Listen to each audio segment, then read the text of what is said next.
Alvin, ang sundalo. Credit to the author. 2618-27.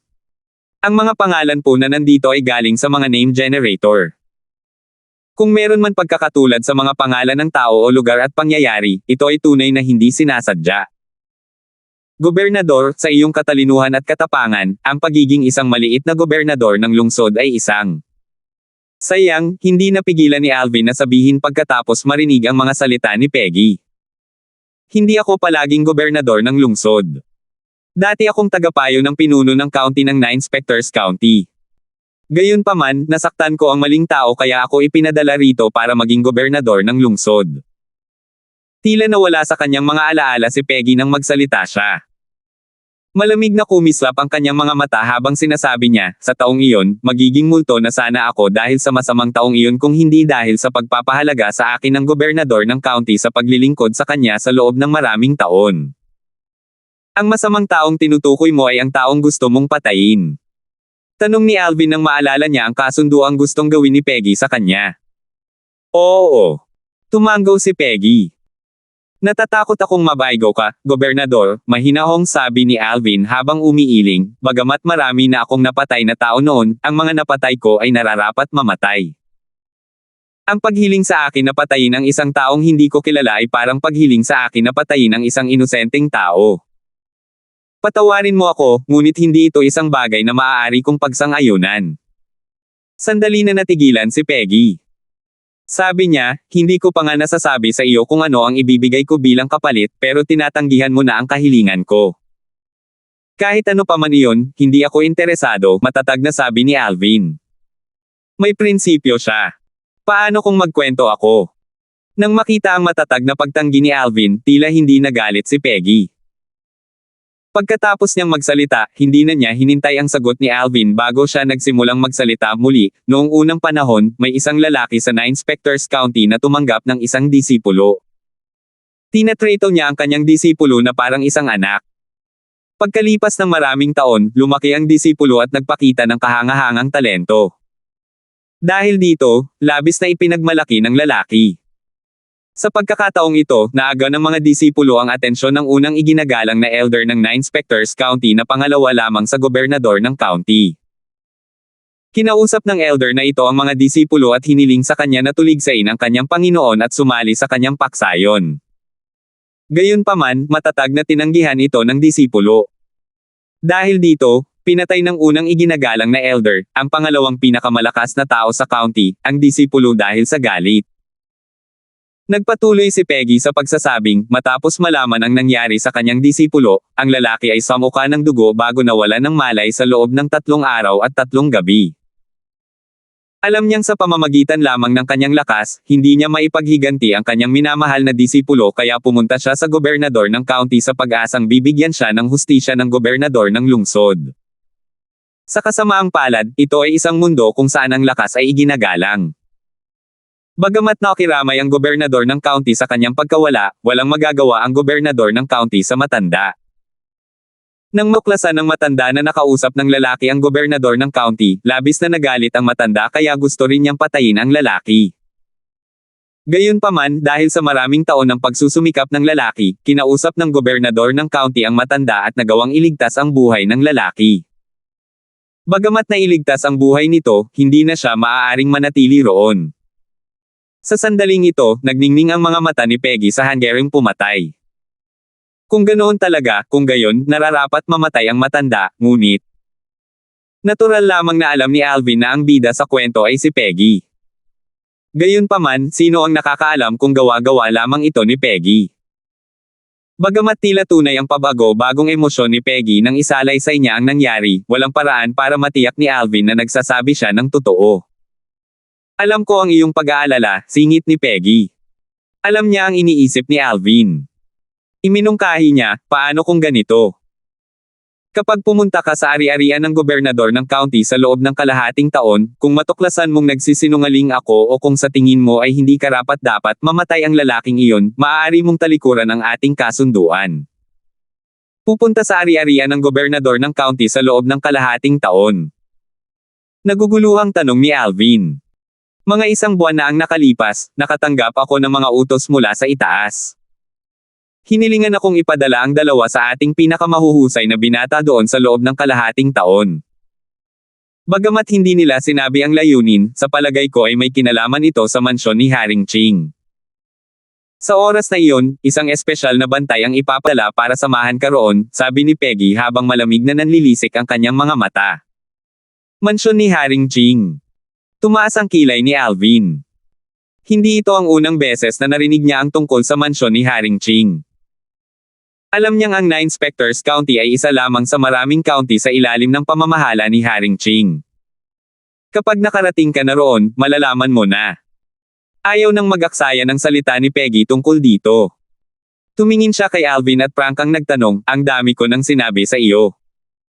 Handa ka bang makipagkasundo sa akin?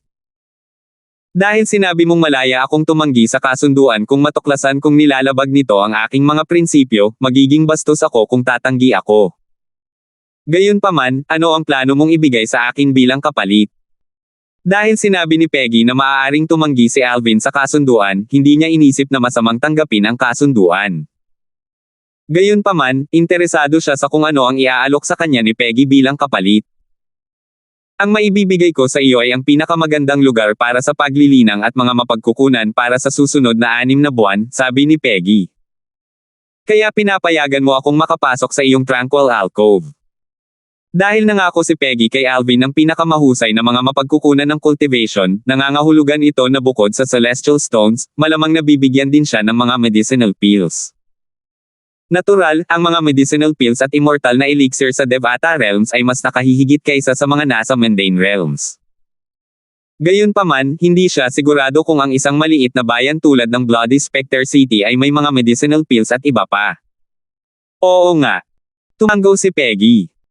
Kilalang-kilala na ang Tranquil Alcove ay mas mahusay kumpara sa paglilinang sa mga kampo ng Black Dragon Army at Silverworm Army. Gayunpaman, iniisip ng karamihan na maliit lang ang pagkakaiba. Ang hindi alam ng maraming tao ay ang paglilinang sa Tranquil Alcove ay magpapataas ng bilis ng iyong paglilinang ng halos 2 beses dahil ang Tranquil Alcove ay umaakit ng Heaven and Earth Spirit Energy mula sa mga ugat ng 2 Celestial Stone. Halos 2 beses na mas mabilis. Nagulat si Alvin. Gaya ng sinabi ni Peggy, inakala niyang may kaunting pagkakaiba lamang sa pagitan ng paglilinang sa kampo ng Black Dragon Army at ng Tranquil Alcove. Bukod dyan, bibigyan kita ng mga gamot na ginagamit ng mga Heavenly Celestial para mapalakas ang kanilang lakas. Bibigyan din kita ng mga high-grade na Celestial Stone. Hindi mo mahahanap ang mga high-grade na Celestial Stone na ito kahit na minahin mo pa ang mga ito sa mga minahan sa Bloody Specter City. Ito ang mga bagay na iniaalok ko bilang kapalit. Nasiyahan ka ba? Tanong ni Peggy. Sige. Hindi nagatubiling tanggapin ni Alvin ang kasunduan ni Peggy sa pagkakataong ito. Nang marinig ito, napangiti si Peggy. Gobernador ng lungsod, sabi ni Alvin, tila may naisip siya, nabanggit mo ba na isang espesyal na gwardya ang ipapadala para samahan ako at ang isa pang tao papunta sa ari-arian ng gobernador ng county sa loob ng kalahating taon? Oo nga. Tumango si Peggy. Matatagalan ang paglalakbay ninyo papunta sa 9 Specter County.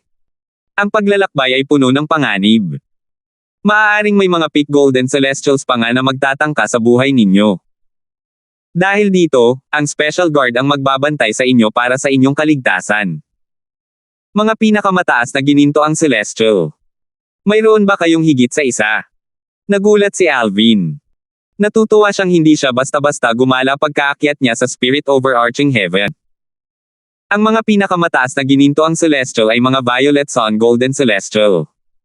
Oo. Tumango si Peggy. Noong mga araw na umalis ako sa county para maglakbay papuntang Bloody Specter City, nakasalubong ko ang 3 peak Golden Celestial na balak na nakawin ang mga gamit ko. Mabuti na lang at ibinunyag ko ang aking pagkakakilanlan. Kung hindi, susubukan nila akong patayin. Tutal, lahat ng lungsod sa 9 Specter County ay kontrolado ng 9 Specter County. Hindi may kakaila ang kanilang kapangyarihan. Dahil dito, kahit ang mga tusong celestial ay hindi nang ahas na basta na lang pukawin ang county. Tutal, kung sasaktan nila ang isang taong may mataas na posisyon, bukod sa mga tao ng 9 Spectre County, maaari pa silang hulihin ng mga tauhan ni Haring Ching. Dahil dito, walang nang-ahas na nakawin ang dalawang Celestial Stone Ore sa Bloody Spectre City. Naisip ni Alvin, sa kasalukuyan kong lakas, hindi dapat maging problema para sa akin na harapin ang isang Peak Golden Celestial kung gagamitin ko ang Devata Artifact, ang 7 Orifices Exquisite Sword. Alam niyang kayanan niyang maglakbay ng mag-isa ngayon nang hindi kinatatakutan ng Peak Golden Celestials. Gayunpaman, natutuwa siyang manatili rito ng 6 na buwan pa. Tutal, bibigyan siya ng magandang lugar para sa cultivation at mga mapagkukunan. Kung aalis siya papunta sa ibang lugar ngayon, hindi garantisado ang mga bagay na iyon. 2,619. Matapos umalis ni na Alvin at Peggy sa kampo ng Black Dragon Army, sadyang ipinakalat ni Bryson, ang commander ng Black Dragon Army, balita tungkol dito sa kampo. Simula nang mangyari ang insidente sa Lyson Restaurant, maraming sundalo, kabilang ang mga nasasakupan ni Alvin, ang nag-aalala tungkol sa kanilang bagong kapitan. Dahil dito, hinayaan niyang kumalat ang balitang ito upang mapakalma nito ang mga sundalo. Gaya ng inaasahan, nabuhayan ng loob ang mga sundalo nang marinig nila ang balita. Hindi nila kinwestiyon ang katotohanan ng balita dahil nagmula ito sa kanilang commander. Kita mo. Alam kong walang mangyayari kay Kapitan Darfield. Hindi ko talaga inaasahan na hahayaan lang ni Commander Miao ang mga bagay-bagay. Parang hindi siya. Tama ka. Nabalitaan kong si Commander Miao ay isang taong maghihiganti para sa kahit kaunting pagkutsa laban sa kanya. Talagang hindi inaasahan na sasabihin niya sa gobernador ng Lord City na gusto na niyang bitawan ang mga bagay-bagay. Parang hindi naman talaga siya. Samantala, si Alvin, na nakipagkasundo kay Peggy, ay tila may naisip. Sabi niya, "Gobernador, may tanong ako. Ang Assist-type Divine Ability na aking na-master ay isang napakalakas na Divine Ability. Gayunpaman, matapos kong linangin ang Crystal Clearance Tactic upang patatagin at linisin ang aking Celestial Origin Energy, natuklasan ko na halos baliwala ang pag-unlad." Bakit ganoon? Maganda ang mood ni Peggy matapos pumayag si Alvin sa kasunduan. Nakangiti niyang sinabi, "Normal lang yan." Hindi lang umaasa ang mga Assist-type Divine Abilities sa Devata Realm sa Celestial Origin Energy ng isang tao, kundi umaasa rin sila sa cultivation base ng isang tao. Halimbawa, kung ang isang Heavenly Celestial ay mag-cultivate ng graded cultivation method at lilinisin ang kanyang Celestial Origin Energy, kahit isang level lang, mapapalaki lang niya ang lakas ng kanyang Celestial Origin Energy. Kahit na mataas ang grado ng Assist-type Divine Ability, limitado pa rin ito sa cultivation base ng isang tao. Base sa mga sinabi ni Peggy, tila bahagya lang ang naging pag-unlad ni Alvin dahil sa limitasyon ng kanyang cultivation base. Paano naman ang isang Heavenly Celestial na kayang itaas ang kanyang Celestial Origin Energy ng 2 antas bago pa man niya malinang ang isang graded cultivation method? Tanong ni Alvin. Tutal, bago pa man niya malinang ang Yellow Grade Cultivation Method, ang kanyang Assist-type Divine Ability, ang Elementary Devouring Tactic, ay nakapagpataas na ng kanyang lakas ng 2 antas. Malamang na ang Heavenly Celestial ay nakapag-cultivate ng isang Heaven Grade Assist-type Divine Ability, sagot ni Peggy. Tila kumikislap ang kanyang mga mata sa pag-unawa habang nakatingin kay Alvin. Matapos makultivate ng isang Heavenly Celestial ang isang graded cultivation method, kapag gumamit siya ng Heaven Grade Assist-type Divine Ability, ang Celestial Origin Energy ay tataas ng 3 antas. Sa paliwanag ni Peggy, natanto ni Alvin. Natuwa siya sa sagot na nakuha niya. Tulad nga ng sinabi ni Elder Hal. Ang Assist-type Divine Ability, ang Elementary Devouring Tactic, ay talagang makapangyarihan. Sino ang mag-aakala na ito ay magiging isang Heaven Grade Divine Ability? Sa Devata Realms, ang mga pamamaraan ng paglilinang, mga banal na kakayahan, at mga pamamaraang celestial ay may iba't ibang antas din. Batay sa nalalaman ni Alvin sa ngayon, ang mga ito ay nahati sa 4 na antas. Antas ng langit, antas ng lupa, antas ng malalim, at antas ng dilaw. Sa 4 na antas na ito, ang antas ng dilaw ang pinakamababa, at ang antas ng langit ang pinakamataas. Paanong hindi magiging masaya si Alvin matapos niyang malaman na ang kanyang assist-type divine ability, ang Elementary Devouring Tactic, ay isang heaven-grade divine ability. Gobernador, tanong ni Alvin, dahil limitado ang cultivation base ng isang tao, ang isang Heavenly Celestial ay maaari lamang magpataas ng kapangyarihan ng kanyang Celestial Origin Energy ng 3 antas lamang gamit ang isang Heaven-grade Assist-type divine ability. Kung ang cultivation base ng isang tao ay napakataas, ilang antas sa Celestial Origin Energy ang kayang iangat ng Heaven-grade Assist-type divine ability. Bahagyang may bahid ng pananabik ang makikita sa kanyang mga mata habang nagsasalita siya. 5 antas, sabi ni Peggy, tanging ang mga Great Overarching Golden Celestial o iyong mga mas malakas ang may kakayahang gawin ang ganitong gawain. Tanging ang mga taong iyon lamang ang makakapaglabas ng buong potensyal ng mga Assist-type divine abilities. Nalalapat din ito sa mga Earth-grade at Profound-grade divine abilities. Batay sa maingat at detalyadong paliwanag ni Peggy, mas naunawaan ni Alvin ang mga Assist-type divine abilities. Para sa mga dilaw at malalim na antas na pantulong na banal na kakayahang pang-Diyos, hindi mahalaga kung ang isang Heavenly Celestial ay nakapag-cultivate ng isang graded cultivation method o hindi, mapapalaki lamang nila ang lakas ng kanilang Celestial Origin Energy ng isang antas. Sa kabilang banda, ang mga Golden Celestial na hindi nakapag-cultivate ng isang graded cultivation method ay makakapag-lift ng kanilang Celestial Origin Energy ng isang antas.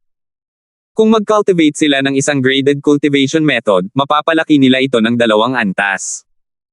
Mapapalaki ng Great Overarching Golden Celestials ang kanilang Celestial Origin Energy ng 3 antas.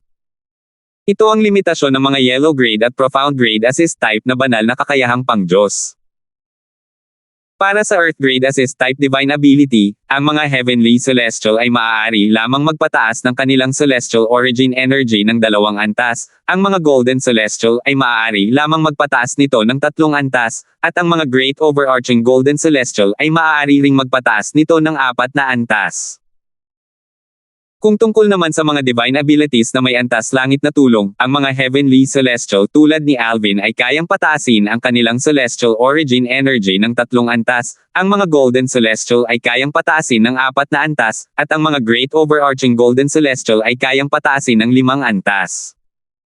Mas lalong naging mausisa si Alvin matapos marinig ang paliwanag ni Peggy. Naging mausisa siya tungkol sa grado ng kanyang offensive divine ability, ang 13 Green Lotus Swords. Gobernador. Paano naman ang iba pang divine abilities? Matiyag ang ipinaliwanag ni Peggy, ang iba pang mga banal na kakayahan ay hindi limitado ng cultivation base ng isang tao. Di nagtagal, nalaman ni Alvin na ang 13 Green Lotus ay isang Earth-grade offensive divine ability. Bukod dito, natutunan din niya na ang Supreme Sword Dao Mental Cultivation Method, ang Sovereign Heart Sword, ay may hahambing sa isang Earth-grade Celestial Method na nagpapalakas ng opensa, depensa, at bilis ng isang tao. Kapitan Darfield, seryosong sabi ni Peggy, bagamat wala akong ideya kung anong uri ng mga pamamaraang celestial o banal na kakayahan ang iyong na-master, batay sa katotohanan kaya mong talunin si Renden, lahat ng iyong mga pamamaraang celestial at banal na kakayahan ay dapat nasa antas langit. Natural lamang, ang kanyang haka-haka ay ginawa batay sa palagay na si Alvin ay isa lamang Orange Moon Heavenly Celestial. Umiling si Alvin.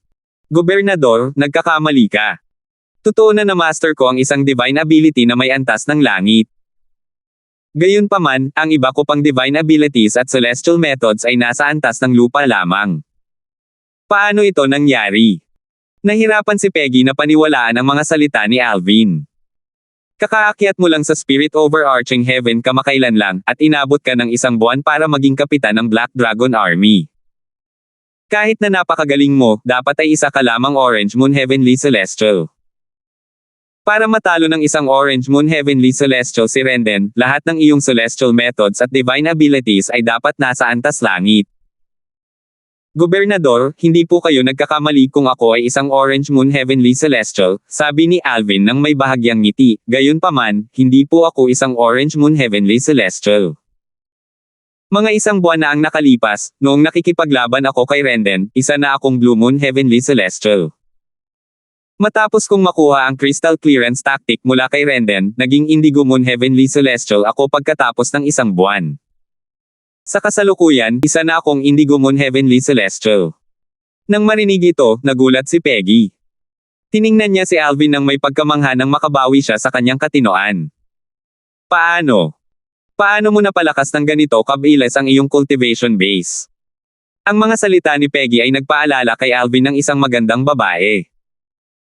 Matapos siyang umakyat sa Spirit Overarching Heaven, siya ay naging isang Blue Moon Heavenly Celestial salamat sa babaeng iyon. Nagkaroon ako ng isang hindi inaasahang engkwentro pagkatapos kong umakyat sa Spirit Overarching Heaven, malabong sabi ni Alvin. Sa panahong iyon, nagkaroon ako ng isang tagumpay at naging isang Blue Moon Heavenly Celestial. Kahit nataglay ni Alvin ang Yellow Grade Cultivation Method, ang Crystal Clearance Tactic, mula pa sa simula, alam niyang imposibleng maging isang Indigo Moon Heavenly Celestial ng ganito kabilis kung hindi dahil sa pagiging Blue Moon Heavenly Celestial niya dahil kay Belinda. Naiintindihan ko. Tumango si Peggy. Kahit na mausisa siya, hindi na siya nagtanong pa. Alam niyang ayaw nang magpaliwanag ni Alvin. Gayunpaman, malabo niyang nahulaan na ang hindi inaasahang engkwentro na binanggit ni Alvin ay may kinalaman sa Little World na matatagpuan sa labas ng Bloody Spectre City. Si Bryson, ang commander ng Black Dragon Army, ay may nabanggit na tungkol dito sa kanya noon. Gobernador, dapat sinabi sa iyo ni Commander Chen na nakapasok ako sa Little World. Alam mo ba kung aling sekta ang nagtataglay ng Celestial Weapon, ang World Cleansing Horsetail Whisk?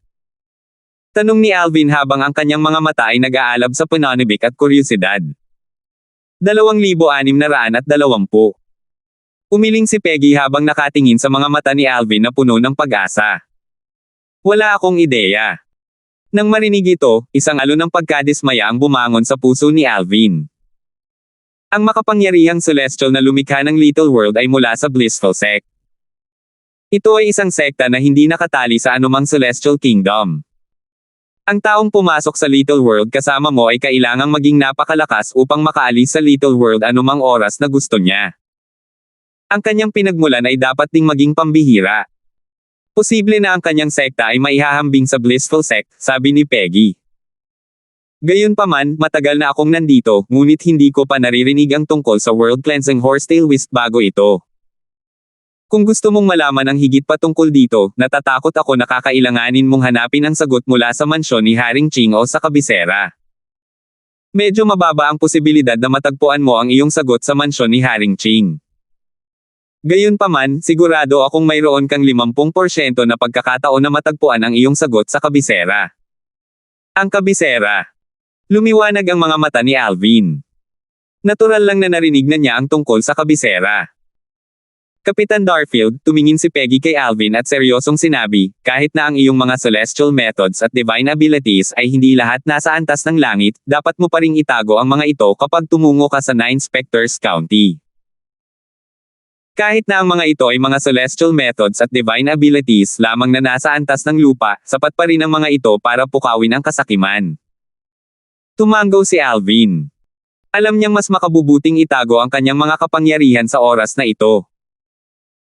Pagkatapos nilang mag-usap ng ilang sandali, bumalik sina Peggy at Alvin sa kampo ng Black Dragon Army. Lord City Governor. Lumabas si Bryson, ang commander ng Black Dragon Army, at ang 4 na kapitan mula sa kani-kanilang mga tolda at magalang na binati si Peggy. Bryson, pumili ka ng bagong kapitan na papalit kay Kapitan Darfield. Sasamahan ko siyang pumunta sa estate ng gobernador ng lungsod. Pagkatapos ng kalahating taon, pupunta na siya sa County City, walang paligoy-ligoy na sabi ni Peggy. Lord City Governor, ibig bang sabihin nito ay napagdesisyonan ninyong ibigay ang isa sa 2 pwesto kay Kapitan Darfield? Tanong ni Bryson. Batay sa kanyang mga salita, malinaw na alam na niya ang tungkol sa 2 taong napili para pumunta sa ari-arian ng County Governor sa County City ng Nine Spectres County. Kumislap ang mga mata ni Chinyu sa hindi maipaliwanag na emosyon nang marinig niya ito. Gayunpaman, nagkatinginan ang 3 kapitan ng may pagkalito. Maya-maya, sa wakas ay natanto ng 3 kapitan. Tila isang espesyal na sugo ang ipapadala rito upang samahan ang 2 piling tao patungo sa lungsod ng Nine Spectres County. Siguro ay maganda ang mangyayari dahil magpapadala ang gobernador ng county ng isang espesyal na sugo rito. Oo, tumango si Peggy bago sinabi, tungkol naman sa kabilang lugar, gagawa tayo ng isang pipiliin sa pamamagitan ng pag-oorganisa ng isang labanan para sa mga mula sa Black Dragon Army, sa Silverworm Army, at sa Golden Serpent Guards. Ang labanan ay gaganapin sa loob ng 5 buwan sa estate ng gobernador ng lungsod.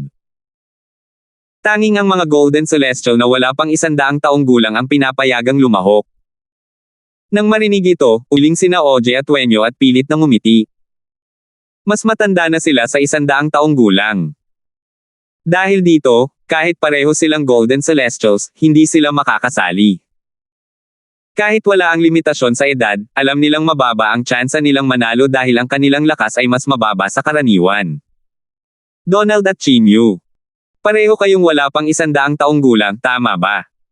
Lumingon sina Oje at Wenyo para tingnan ang 2 kapitan na nakatayo malapit sa kanila. Bahagyang nagulat si Donald habang si Chinyu ay mukhang walang pakialam. Hindi ba interesado si Chinyu? Mukhang wala naman siyang pakialam. Parang ganoon na nga. Mabilis na nagpalitan ng tingin sina Oje at Wenyo habang nag-uusap sila sa pamamagitan ng voice transmission.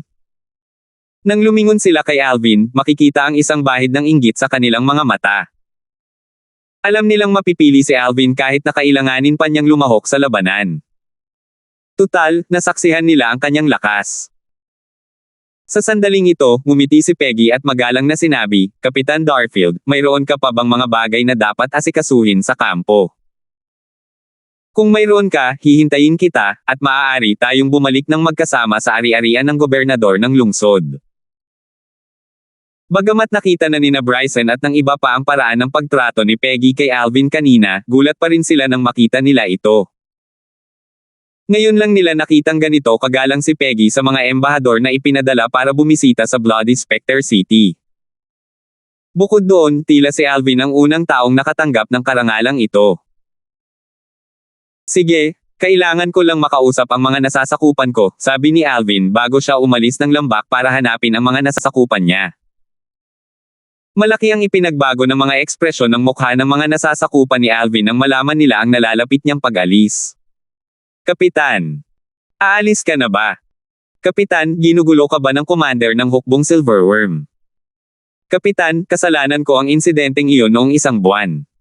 Hahanapin ko siya para may tama ang lahat. Matigas na sabi nitong Zen, isang centurion sa ilalim ng pamumuno ni Alvin. Ako rin. Nang marinig ang mga salita nitong Zen, sabay-sabay na sumigaw ang 9 na sundalong naroon sa Lysen Restaurant 1 buwan na ang nakalipas. Lahat sila ay nagplanong pasanin ang responsibilidad kasama si Tungzen.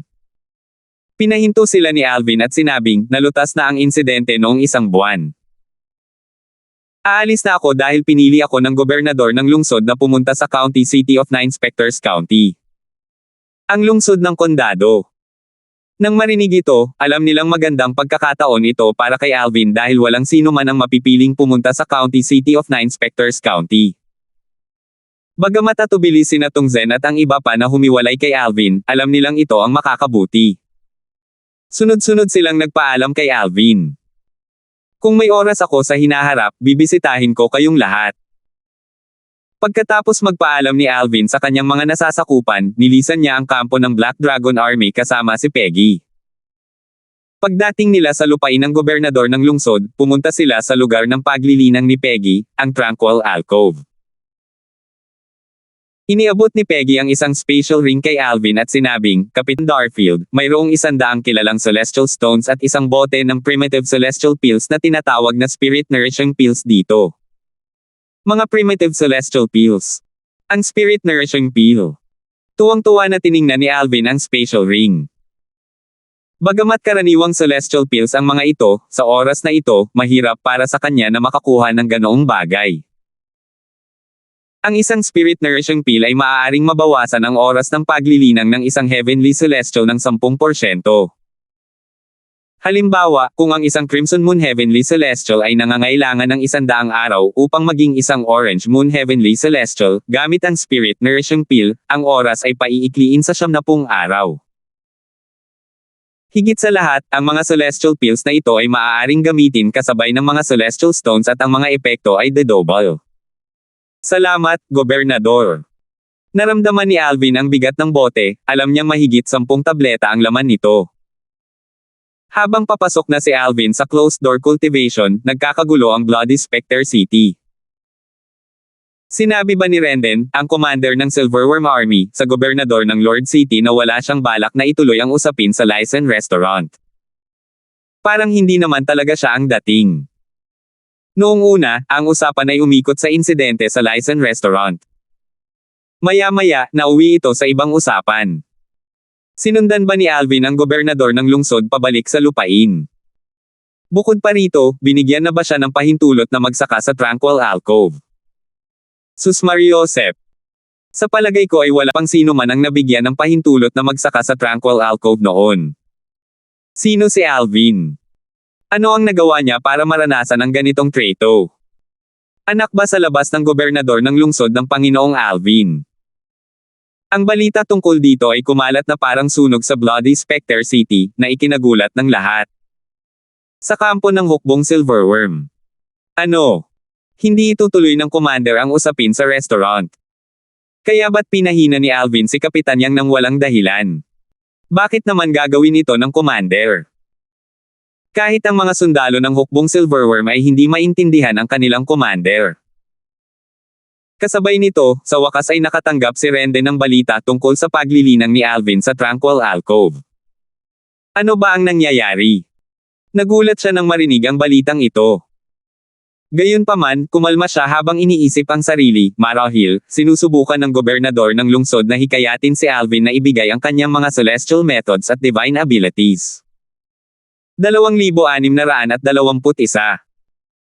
Kahit natretuhin ng mabuti ng gobernador ng lungsod si Alvin para maturuan siya ni Alvin ng kanyang mga celestial methods at divine abilities, hindi na niya kailangang hayaang mag-cultivate si Alvin sa Tranquil Alcove, tama ba? Hindi pa kami inimbitahan ni gobernador ng lungsod ni Bryson na mag-cultivate sa Tranquil Alcove noon, bulong ni Renden na may madilim na ekspresyon sa kanyang mukha. Bilang commander ng Silverworm Army, natural lang na alam niya kung gaano kapaki-pakinabang ang mag-cultivate sa Tranquil Alcove. Huwag nang isama ang mga cultivation resources tulad ng Celestial Stones, ang cultivation environment sa Tranquil Alcove ay mas maganda kaysa sa mga nasa Black Dragon Camp at Silverworm Army Camp. Tutal, ang bilis ng kanyang cultivation ay tataas ng halos 2 beses sa Tranquil Alcove. Dahil dito, hinanggad ni Renden na mag-cultivate doon. Dahil dito, nang malaman niya ang tungkol sa celestial methods at divine abilities ni Alvin, gusto niya itong matutunan nang hindi ito ibinabalita kay Peggy. Nang lumakas na siya, plinano niyang pumunta sa estate ng county governor upang subukang palitan si Peggy bilang city governor ng Bloody Spectre City. Sa ganitong paraan, magkakaroon siya ng access sa Tranquil Alcove. Patuloy na naisip ni Renden, sana ituro sa akin ng gobernador ng lungsod ang mga pamamaraang celestial at banal na kakayahan ni Alvin pagkatapos niyang makuha ang mga ito bilang pasasalamat sa aking pagsisikap na ibahagi ang balita sa kanya. Natural lamang na hindi niya alam na walang balak si Peggy na humingi kay Alvin ng mga pamamaraang celestial at banal na kakayahan. Sa ari-arian ng gobernador ng lungsod sa Bloody Spectre City. Mayroong isang maluwang na mansyon na may malaking harapan at bakuran sa silangang bahagi ng ari-arian. Dito nakatira si Peggy, ang gobernador ng lungsod ng Bloody Spectre City. Ang Tranquil Alcove ay maginhawang matatagpuan sa bakuran ng mansyon. Sa sandaling ito, nakaupo si Peggy sa harap ng isang mesang bato sa harapan ng bakuran. Pinagmasdan niya ang mga bulaklak at halaman sa kanyang paligid habang umiinom ng tsaa. Walang makakaalam kung ano ang tumatakbo sa kanyang isipan sa sandaling ito. Biglang may umalangaw-ngaw na boses mula sa lahat ng direksyon, Lord City Governor, nagsisisi ka ba na hindi mo pinilit si Alvin na ipakita ang kanyang mga celestial methods at divine abilities? Isang matandang lalaking nakaitim at may katamtamang pangangataw nang lumitaw mula sa kawalan. Ang kanyang anyo ay kasing ordinaryo rin. Sa katunayan, wala siyang pinagkaiba sa isang ordinaryong matandang lalaki dahil sa kanyang mapangpigil na aura at malabong mga mata. Isang gintong ahas na bordado sa dibdib ng kanyang itim na damit ang partikular na kitang-kita. Malabo ring makita ang isang korona na bordado sa ibabaw ng ulo ng ahas. Tila hindi nagulat si Peggy sa biglaang paglitaw ng matanda. Tila matagal na siyang nasasanay sa biglaang paglitaw ng matanda. Kalmado siyang sumagot, kung pipilitin ko siya, talagang pagsisisihan ko iyon. Hindi ba't hiniling ko sa iyo na suriin ang kanyang ugali at karakter? Dapat ay naiintindihan mo ang uri ng tao niya, sa tingin mo ba ay isa siyang taong mapipilitin? Natahimik ang matanda habang iniisip ang mabangis na binata na nakasuot ng lila. Para siyang diamante na hindi pa nabubure. Mas mabuting trituhin siya ng maayos kaysa sasaktan siya. Bukod pa rito, sinasabi sa akin ng aking likas na ugali na kaya niyang ipaghiganti si Chenner para sa akin. Young Master Chen. Bahagyang nanginig ang matanda. May bahid ng pagmamahal na sumilay sa kanyang mga mata bago ito nawala. Sa mga nasasakupan ni Peggy, siya ang pinakamatagal na naglingkod kay Peggy. Iniwan niya ang ari-arian ng gobernador ng lungsod sa county city ng 9 Specters County patungo sa Bloody Specter City kasama si Peggy. Naroon siya noong mga unang araw upang masaksihan ang paglaki ng direktang disipulo ni Peggy. Bigla, tila may naisip si Peggy. Malamig na kumislap ang kanyang mga mata habang walang awang sinasabi, Elder Hong, tiyak na hindi matutuwa si Renden kung malaman niyang wala akong balak na makuha ang celestial methods at divine abilities ni Alvin, lalo na ang plano kong irekomende si Alvin na pumunta sa estate ng gobernador ng county. Maaaring hindi niya ipakita ang kanyang galit sa akin, ngunit tiyak na magdudulot siya ng gulo para kay Alvin. May posibilidad pa nga na iwan niya ang Bloody Specter City patungo sa County City of 9 Specters County upang ikalat ang balita tungkol sa pambihirang celestial methods at divine abilities ni Alvin. Bantayan siya. Patayin siya, ang kanyang kapatid na babae, at bayaw kung magpakita siya ng mga senyales ng pag-alis sa Bloody Specter City patungo sa County City of 9 Specters County. Ang pananakit niya kay Alvin ay haadlang lamang sa akin sa paghihiganti kay Chenner. Kung pipiliin niya ang landas na iyon, wala akong ibang magagawa kundi baliwalain ang relasyon namin sa mga nakalipas na taon. Naiintindihan ko. Tumango ang matanda. Sa isang iglap lang, tila naglaho na siya sa kawalan. Base sa mga salita ni Peggy, malinaw na mas malakas ang matanda kaysa kay Rendan. Siya ang pinuno ng mga Golden Serpent Guard ni Peggy, at siya ang lumikha ng mga Golden Serpent Guard. Bilang isang Blue Sun Golden Celestial, ang kanyang cultivation base ay mas mataas kaysa kay Renden na isang Green Sun Golden Celestial. Bukod pa rito, dahil sa bahagyang mas malakas na celestial methods at divine abilities na kanyang natutunan, mas mahina lamang siya kaysa kay Peggy sa buong Bloody Specter City. Sa makatuwid, napakadaling gawain para sa kanya na patayin si Rendan. Pagkaalis ng matandang lalaki, lumingon si Peggy sa direksyon ng kanyang bakuran at pamulong, iniisip ko kung magkakaroon ba siya ng tagumpay at magiging isang Violet Moon Heavenly Celestial pagkatapos ng 6 na buwan. Natural lang na tinutukoy niya si Alvin. Maya-maya, umiling siya. Imposible. Tutal, isa na siyang Indigo Moon Heavenly Celestial ngayon lang. Bagamat sinabi ni Alvin kay Peggy na siya ay naging isang Indigo Moon Heavenly Celestial mula sa isang Blue Moon Heavenly Celestial sa loob lamang ng isang buwan, iniugnay niya ito sa isang hindi inaasahang engkwentro ni Alvin sa Little World. Dahil dito, hindi niya inisip na malamang na magiging isang Indigo Moon Heavenly Celestial si Alvin sa loob lamang ng 6 na buwan. Kahit imposible, umaasa talaga ako ng himala. Tutal, napakarami na niyang nagawa sa loob ng wala pang 100 taon. Pinatutunayan nito na ang kanyang talento ay hindi kayang abutin ng langit. Muling lumiwanag ang mapurol na mga mata ni Peggy nang maisip niya ito. Hindi niya masabi ang tungkol sa ibang mga lugar, ngunit hindi pa siya nakakita ng isang bagong ascended na mas bata sa 100 taong gulang sa 9 Specters County. Dahil dito, hiniling niya na sana ay sorpresahin siya ni Alvin ng isang himala. Sa mapayapang alcoba. Ibinigay ni Peggy ang tranquil alcove para kay Alvin lamang. Bagamat maaari rin siyang magtanim doon, pinili niyang huwag itong gawin upang hindi maistorbo ang katahimikan habang naglilinang si Alvin. Uminom si Alvin ng isang sinaunang celestial pill, ang Spirit Containment Pill. Habang may hawak na mataas na uri ng celestial zone, nagsimula siyang mag-cultivate gamit ang crystal clearance tactic.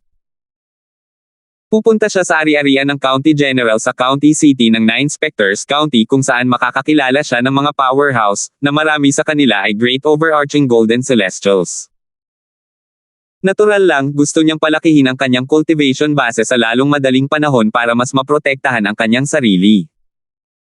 Sa kasalukuyan, lubusan na niyang nasanay sa crystal clearance tactic.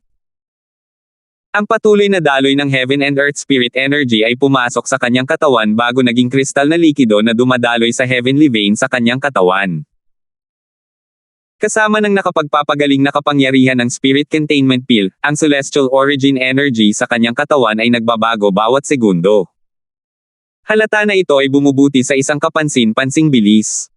Sa isang kisap mata lang, isang buwan na ang lumipas. Sa oras na ito, kumalat na sa lahat ng dako ang balita tungkol sa intensyon ng gobernador ng lungsod ng Bloody Spectre City na pumili ng isang Golden Celestial na wala pang 100 taong gulang mula sa Black Dragon Army at Silverworm Army ayon sa pagkakabanggit upang pumunta sa ari-arian ng gobernador ng county sa county city ng Nine Spectres County. Pupunta sa ari-arian ng gobernador ng county. Napakagandang balita iyan. Kung makakapunta tayo sa lupain ng gobernador ng county, magkakaroon tayo ng mas maayos na mga mapagkukunan ng pagsasaka at kapaligiran. Nabalitaan kong naglaan ang ari-arian ng gobernador ng county ng 2 pwesto para sa bawat lungsod sa county. 2 pwesto. Akala ko ba iisa lang ang pinipili nila? Wala ka talagang kaalam-alam, di ba? Tila, isa sa mga pwesto ay hindi opisyal na ibinigay kay Kapitan Darfield ng Black Dragon Army ng gobernador ng Lord City. Tila, kaya nga iniwan ni Alvin ang kanyang posisyon bilang kapitan sa Black Dragon Army. Noong una, akala ko gusto ni Lord Governor na panatilihin si Alvin sa kanyang tabi. Lumalabas na naghahanda siyang ipadala si Alvin sa ari-arian ng county governor sa Nine Spectres County. Katulad ng mga talakayan ang narinig sa lahat ng dako sa Bloody Spectre City, sa Black Dragon Army at sa mga kampo ng Silverworm Army. Hindi ba't sinabi ng hukbong Silverworm na si Alvin ay umakyat lamang sa Spirit Overarching Heaven? Dahil hindi opisyal na ibinigay sa kanya ng gobernador ng Lord City ang pwesto, hindi ba't nangangahulugan ito na wala pa siyang 100 taong gulang? Paano mo paniniwalaan ang mga salita ng hukbo ng Silverworm? Nang sabihin nilang si Alvin ay isang simpleng heavenly celestial na kakaakyat lang sa ating Spirit Overarching Heaven, alam kong hindi mapagkakatiwalaan ang mga salita nila. Tutal, paano naman kayang paluin ng isang heavenly celestial ang isang kapitan ng hukbo ng Silverworm ng ganoon kadali? Isang biro. Tama. Iniisip siguro ng mga tao mula sa hukbong Silverworm na mga hanggal tayo dahil nagkakalat tayo ng mga kasinungalingan. Ang Bloody Spectre City ay lalong nagiging masigla. 2,622. Ano? Si Alvin ay talagang wala pang 100 taong gulang. Kung umakyat lang siya kamakailan lang, hindi ba ibig sabihin ay wala pa siyang 100 taong gulang nang umakyat siya? Sa katunayan, nagawa niyang umakyat nang wala pang 100 taon. Bihira talaga ito, di ba? Siyempre, bihira lang. Maaaring hindi man lang lumitaw ang taong iyon sa 10,000 bagong ascended cultivator. Hindi, sa katunayan, sa palagay ko kahit sa 100,000 bagong ascended cultivator, wala talagang ganoong tao. Paano nakaakyat ang isang taong ganoon sa isang maliit na lugar tulad ng Bloody Spectre City? Parang hindi naman totoo, di ba? Sa kampo ng hukbong Silverworm. Isang grupo ng mga opisyal at sundalo ng hukbong Silverworm na nakarinig ng balitang ito ay nagulat at hindi makapaniwala. Bukod sa mga Centurion at Decurion na nakasaksi sa lakas ni Alvin, marami sa kanila ang nagduda sa katotohanan ng balitang ito. Nakaramdam sila ng pagdududa tungkol sa katotohanan na si Alvin ang bagong ascended cultivator na nasa isa sa mga celestial ascension pool ng mga heavenly celestial na pinamamahalaan ng hukbong Silverworm. Nang matanggap ni Renden, ang commander ng hukbong Silverworm, ang balita, lubhang nagbago ang kanyang ekspresyon. Si Alvin ay talagang wala pang 100 taong gulang. Bukod pa rito, nagpa siya ang gobernador ng lungsod na ipadala siya sa ari-arian ng gobernador ng county. Nabalitaan niya ang tungkol sa gobernador ng lungsod na kinakailangang magpadala ng 2 tao sa ari-arian ng gobernador ng county sa county city ng Nine Spectres County, ngunit wala siyang alam tungkol sa pagkakipili kay Alvin. Iniisip ko kung ginagawa ba ito ng Lord City Governor para lang hikayatin si Alvin na turuan siya ng mga celestial methods at divine abilities. Nag-alinlangan si Rendan. Kahit na gusto ni Peggy na hikayatin si Alvin, hindi na kailangang ipadala pa siya sa estate ng city governor, hindi ba? Kung hindi ibinigay ni Alvin ang kanyang mga celestial methods at divine abilities bago siya pumunta sa estate ng county governor sa county city ng 9 Specters County, magiging napakahirap makuha ang mga ito mula sa kanya pagkatapos niyang umalis. Hindi. Kailangan kong kumpirmahin agad ang bagay na ito sa gobernador ng lungsod. Naisip ni Renden sa sarili habang nilalabas niya ang kampo ng hukbong silverworm patungo sa ari-arian ng gobernador ng lungsod upang makipagkita kay Peggy. Sa malaking bulwagan ng ari-arian ng gobernador ng lungsod. Nang questionin ni Renden ang mga kilos ni Peggy, tumingin si Peggy kay Renden na nakaupo sa ibaba at sinabing, "Rendan, magsasalita ako ng prangka. Wala akong planong makuha ang mga celestial methods at divine abilities ni Alvin. Matagal ka nang nagtatrabaho para sa akin, at umaasa akong titigil ka na sa pagkakaroon ng mga pangarap na iyon." Si Alvin ay mabangis at matigas ang ulo. Kahit patayin mo pa siya, malabong ibigay niya ang lahat ng kanyang mga celestial methods at divine abilities. Sa 100,000 bagong akyat na cultivator, napakabihirang makakita ng isang taong katulad niya. Walang hanggan ang kanyang kinabukasan. Mas mabuti para sa atin na makipagkaibigan sa ganoong tao kaysa sa masaktan siya. Ano sa palagay mo? Tiningnan niya si Renden nang may kahulugan na may bahid ng pagbabanta habang nagsasalita. Nabahala si Renden nang marinig niya ito. Natural lamang na hindi siya nang ahas na ipahayag ang kanyang galit. "Opo, Panginoong Gobernador ng lungsod, tama po kayo. Kung wala nang iba pa, aalis na po ako." Pagkatapos umalis ni Renden sa ari-arian ng gobernador ng lungsod, nakilala niya ang kanyang kapatid na si Laika sa Lysen Restaurant. Magkasama silang bumalik sa kampo ng hukbong silverworm. Nang makabalik sila sa kampo ng hukbong silverworm, tinawag niya si Clint, ang kanyang bayaw, sa kanyang tolda. Sa kasalukuyan, tanging isang paa lang ang maaasahan ni Clint para makatayo. Bahagyang namumutla ang kanyang mukha, at nawala na ang kanyang magandang sigla mula sa nakaraan.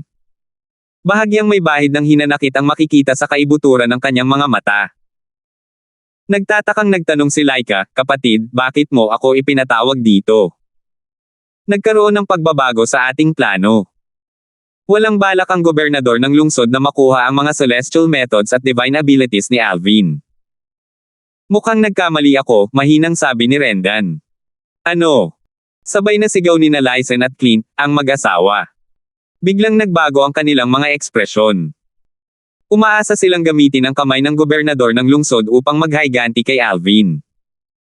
Tutal, sinabi sa kanila ni Renden na ang gobernador ng lungsod ay isang napakaingat na tao. Matapos makuha ng gobernador ng lungsod ang mga celestial methods at divine abilities ni Alvin, wala nang paraan para hayaan niyang mabuhay si Alvin. Gayunpaman, sinabi lang ni Renden na walang balak ang gobernador ng lungsod na makuha ang mga pambihirang celestial methods at divine abilities mula kay Alvin. May tsismis na pinili ng gobernador ng lungsod ng Panginoon si Alvin bilang isa sa 2 taong ipapadala sa ari-arian ng gobernador ng county sa lungsod ng county ng 9 Specters County. Akala ko isa lang itong paraan ng gobernador ng lungsod ng Panginoon para hikayatin si Alvin na turuan siya ng mga celestial methods at divine abilities. Pero, kapatid, sinabi mo bang walang balak ang gobernador ng lungsod ng Panginoon na makuha ang mga celestial methods at divine abilities? Huwag mong sabihing talagang balak ipadala ng gobernador ng lungsod ng Panginoon si Alvin sa ari-arian ng gobernador ng county. Tanong ni Clint sa mahinang boses na may ekspresyon ng hindi makapaniwala sa kanyang mukha. Tinatawag lamang niya si Renden bilang Lord Commander kapag may mga tagalabas sa paligid. Pero, nang pribado, tinatawag niya si Renden bilang kapatid tulad ng kanyang asawa. Oo nga. Plano niyang ipadala si Alvin sa ari-arian ng gobernador ng county. Base sa kanyang mga sinabi, tila lahat ng ginawa niya ay para makipagkaibigan kay Alvin. Tumango si Rendan. Kaibiganin si Alvin. Huwag mong sabihing wala pang 100 taong gulang si Alvin gaya ng sabi sa tsismis. Dumilim ang ekspresyon ni Clint. Tumango muli si Renden, bagamat medyo ayaw kong maniwala, totoo iyon. Bukod dito, tila lubos na nauunawaan ng gobernador ng lungsod ang karakter ni Alvin. Alam niyang si Alvin ay isang taong hindi ibibigay ang mga celestial methods at divine abilities kahit na mga hulugan ito ng kanyang kamatayan. Dahil dito, pinili niyang makipagkaibigan kay Alvin noong hindi pa rin nakakamit ni Alvin ang kanyang buong potensyal. Kapatid, hahayaan na lang ba natin siyang umalis? Maaari ba nating panoorin si Alvin habang unti-unting umaangat mula sa Bloody Spectre City patungo sa County City ng Nine Spectres County? Kapag umalis na siya, mas mahihirapan pa tayong harapin siya, sabi ni Laika na may maasim na ekspresyon sa kanyang mukha. Sumagot si Renden sa mahinang boses, syempre hindi natin siya basta-basta papakawalan. Gayunpaman, natatakot ako na hindi natin mapipigilan si Alvin na pumunta sa County City ng Nine Spectres County. Ang magagawa natin ngayon ay manatili sa kampo ng Silverworm Army at sa Bloody Spectre City at maging maayos ang lahat. Matagal na akong nagtatrabaho para sa Lord City Governor kaya kilalang kilala ko siya. Dahil nagpasya siyang makipagkaibigan kay Alvin, tiyak na hindi niya tayo papayagang kalabanan siya. Sa susunod na panahon, dapat kayong lahat ay kumalma at maging maayos ang lahat. Pagkatapos umalis ni Alvin sa Bloody Spectre City at tumigil na si Lord Governor sa pagbabantay sa atin, mag-iisip tayo ng paraan para maipalaganap ang balita tungkol sa pagkabisa ni Alvin ng mga pambihirang celestial methods at divine abilities sa Nine Spectres County. Kapag kumalat ang balita tungkol dito doon, hindi makakapamuhay ng mapayapa si Alvin. Dahil napakabangis at matigas ang ulo niya, at mas gugustuhin pa niyang mamatay kaysa ibunyag ang kanyang celestial methods at divine abilities. Mga kakayahan, maraming pares ng kamay ang maaari nating hiramin para patayin si Alvin. Kumislap ang kanyang mga mata na may balak pumatay nang magsalita siya. Ang talino mo, kapatid. Nagliwanag ang mga mata ng mag-asawa na parang mga bituin sa kalangitan sa gabi nang marinig nila ang mga salita ni Rendan. 4 na buwan ang lumipas sa isang kisap mata lamang. Lahat ng tao mula sa Bloody Spectre City, sa Black Dragon Army, at sa Silverworm Army ay nakatuon ang kanilang atensyon sa ari-arian ng City Governor. Ngayon ang araw na inorganisa ng City Governor ang isang labanan para sa mga Golden Celestial na wala pang 100 taong gulang mula sa Black Dragon Army, sa Silverworm Army, at sa Golden Serpent Guards. Ang mananalo ay pipiliin para sa County City of Nine Spectres County. Sayang lang at tanging ang mga Centurion o yung mga may mas mataas na ranggo mula sa Black Dragon Army at Silverworm Army ang pinapayagang pumasok sa lupain ng gobernador ng lungsod para mapanood ang labanan. Nakakalungkot talaga na hindi natin masasaksihan ang labanan sa pagitan ng mga Golden Celestial na wala pang 100 taong gulang mula sa Black Dragon Army, Silverworm Army, at Golden Serpent Guards. Maraming tao sa Bloody Spectre City ang bumantong hininga sa pagkadismaya. Huwag kang mag-alala. Sinasabing hahayaan ng gobernador ng lungsod na itala ng kanyang mga tao ang labanan gamit ang Floating Image Pearl. Ang naitalang lumulutang na imahe ay patugtugin sa loob ng 1 buwan sa Central Square. Floating Image Pearl. Ito ba ang sinaunang celestial weapon na may katulad na epekto gaya ng Floating Image Celestial Talisman? Gayunpaman, hindi tulad ng Floating Image Celestial Talisman, maaari itong laruin ng maraming beses. Oo. Nang malaman nilang hahayaan ng gobernador ng lungsod na may mag-record ng labanan sa ari-arian ng gobernador ng lungsod gamit ang sinaunang sandatang celestial, ang Floating Image Pearl, marami sa kanila ang nagsimulang balik sa dati nilang sigla. Kasabay nito, marami ang nagtipon sa ari-arian ng gobernador ng lungsod. Karamihan sa mga taong ito ay mga Centurion mula sa hukbong itim na dragon at hukbong silverworm na dumating upang manood ng labanan. Dumating din si Tungzen, isang Centurion ng hukbong itim na dragon, na dating nasasakupan ni Alvin. Tiningnan niya ang hanay ng mga taong nakatayo sa malaking arena ng labanan at sinabi sa isang Centurion na nakatayo sa tabi niya, mayroon tayong 3 tao mula sa hukbong itim na dragon na lalahok sa labanan ngayon. Sina Kapitan Donald, Kapitan Chinyo, at Centurion Zulang ang lalahok ngayon. Gayunpaman, ang hukbong silverworm ay mayroon lamang 2 kalahok. 2 tao lamang ang ipinadala ng hukbong silverworm para sumali sa labanan dahil 2 lamang na golden celestial na wala pang 100 taong gulang ang naroon sa buong kampo. Mayroong 5 mula sa mga Golden Serpent Guard. Mas marami ang mga katutubo ng Devata Realm na mga gininto ang celestial at wala pang 100 taong gulang kumpara sa mga umakyat na. Gayunpaman, hindi naman ganoon kalaki ang kanilang bilang dahil maliit na lugar lamang ang Bloody Specter City. Hindi nagtagal at dumating si Peggy, ang gobernador ng lungsod ng Blood Specter City. Matapos siyang batiin ng mga tao ng may paggalang, malakas niyang ipinahayag, simulan na natin. Hindi nag-aksaya ng oras ang 9 na tao sa arena ng labanan at nagsimulang lumaban. Hindi ito laban hanggang kamatayan. Ang huling taong nakatayo sa arena ay pipiliin upang pumunta sa ari-arian ng gobernador ng county sa lungsod ng county ng 9 Specters County pagkalipas ng 1 buwan. Sasamahan sila ng isang espesyal na sugo mula sa ari-arian ng gobernador ng county. Pagkatapos ng kalahating oras, lumabas na ang resulta. Siya ang nanalo. Paano ito posible? Ang resulta ay nakagulat sa lahat ng naroon sa pinangyarihan. 2,623. Isang matangkad at gwapong lalaki ang makikitang nakatayo sa tuktok ng malawak na arena ng labanan. Ang kanyang itim na baluti ay nagpamukha sa kanya na magiting at maringal na parang isang Diyos ng digmaan. Base sa kanyang kasuotan, halatang-halata na siya ay mula sa hukbong itim na dragon. Hindi inaasahan. Talagang hindi inaasahan.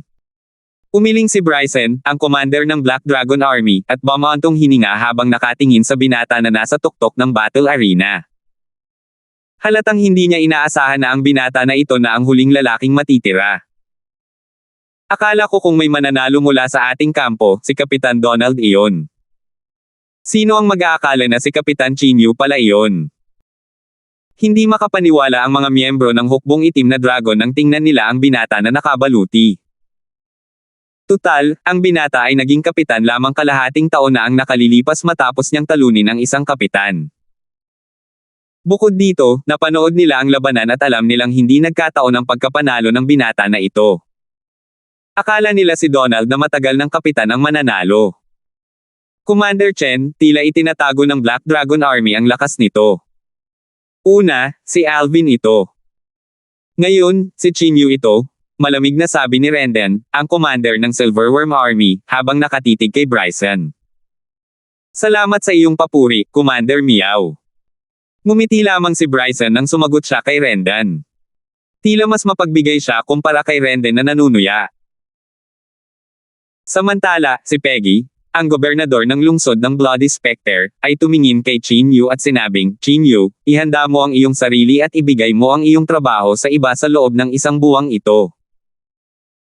Pumunta ka rito pagkatapos ng 1 buwan upang masundan mo ang espesyal na sugo na ipinadala ng gobernador ng county sa lungsod ng county ng 9 Specters County. Nagulat din siya. Hindi niya inaasahan na mananalo si Chinyu sa labanan.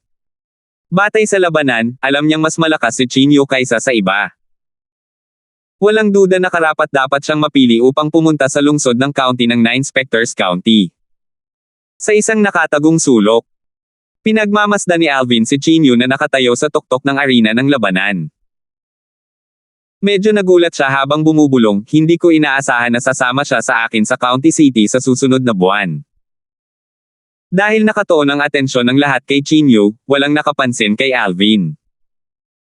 Sa katunayan, nandito na siya simula pa noong nagsimula ang labanan. Matapos niyang makita ang resulta, tahimik siyang tumalikod para umalis. Hindi na siya bumalik para ipagpatuloy ang pagsasaka. Sa halip, iniwan niya ang ari-arian ng gobernador ng lungsod. Hindi ko inaasahan na magiging isang Violet Moon Heavenly Celestial ako sa loob lamang ng ilang buwan. Bukod sa kilalang Celestial Stone, sa Spirit Containment Pill, at sa Tranquil Alcove, lahat ng ito ay salamat sa aking 79 na Heavenly Veins. Siguro ito ang dahilan kung bakit sinabi ni Elder Hal na ang aking 79 na Heavenly Veins ay magiging kapaki-pakinabang ng malaki kapag umakyat ako sa Devata Realm, naisip ni Alvin sa sarili. Nakaramdam siya ng matinding pananabik ngayon na nasaksihan niya ang kapangyarihan ng 79 na Heavenly Veins. Tutal, hindi naman ito gaanong nakatulong sa kanya noong nasa mundo pa siya. Ilang araw na ang nakalipas, pinili ni Alvin na tapusin ang kanyang closed-door cultivation matapos siyang maging isang Violet Moon Heavenly Celestial. Ito ay dahil alam niyang hindi siya magiging isang Golden Celestial sa loob lamang ng isang buwan kahit na ipagpatuloy niya ang cultivation. Bukod doon, nais din niyang maunawaan ang higit pa tungkol sa Devata Realm na ito bago siya pumunta sa County City of Nine Specters County. Tutal, limitado lamang ang kanyang kaalaman sa sinabi sa kanya ng batang waiter. Pumasok si Alvin sa ilang tindahan na mukhang mga tindahan ng libro at bumili ng isang dosenang Memory Celestial Talismans na may mga sinaunang Celestial Stones. Ang mga Memory Celestial Talismans na ito ay naglalaman ng impormasyon. Sa pamamagitan ng pagpapalawak ng kanyang banal na kamalayan dito, nababasa at naisolo niya ang mga naitalang impormasyon. Gayunpaman, ang mga Memory Celestial Talismans na ito ay magagamit lamang ng isang beses. Hindi tulad ng mga Mundane Realms, ang mga Celestial Talismans sa Devata Realms ay nakaukit sa mga Jade Token. Matapos mabili ni Alvin ang mga Memory Celestial Talisman na kailangan niya, bumalik siya sa ari-arian ng gobernador ng lungsod. Hindi siya pumunta sa Tranquil Alcove. Sa halip, bumalik siya sa guest house na inihanda ni Peggy para sa kanya. Ang guest house ay parang isang maliit na mansyon na may 3 silid at isang malaking patio. Panginoong Alvin. Panginoong Alvin. Magalang na binati ng 2 gwardya sa pasukan si Alvin nang makita nila ito. Kilala niyo ba akong 2? Gulat na tanong ni Alvin habang nakatingin sa 2 gwardya. Ang mga gwardyang ito ay naiiba sa mga gwardya na nakadestino rito noong una siyang pumasok sa estate ng gobernador ng lungsod ilang buwan na ang nakalilipas. Panginoong Alvin, simula nang dumating ka, ipinasa na ng gobernador ng lungsod ang iyong larawan sa lahat ng tao sa estate. Inutusan din kami ng gobernador ng lungsod na maging magalang sa iyo. Sino mang hindi magalang ay paaalisin, magalang na sagot ng isa sa mga gwardya. Tunay ngang tapat ang gobernador ng lungsod. Umiling si Alvin habang nakangiti. Pumasok siya sa hardin at magalang na sinalubong ng ilang babaeng katulong.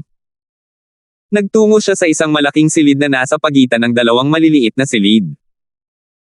Pagkatapos, kumuha siya ng isang Memory Celestial Talisman at isinilid ang kanyang banal na kamalayan dito. Pumutok.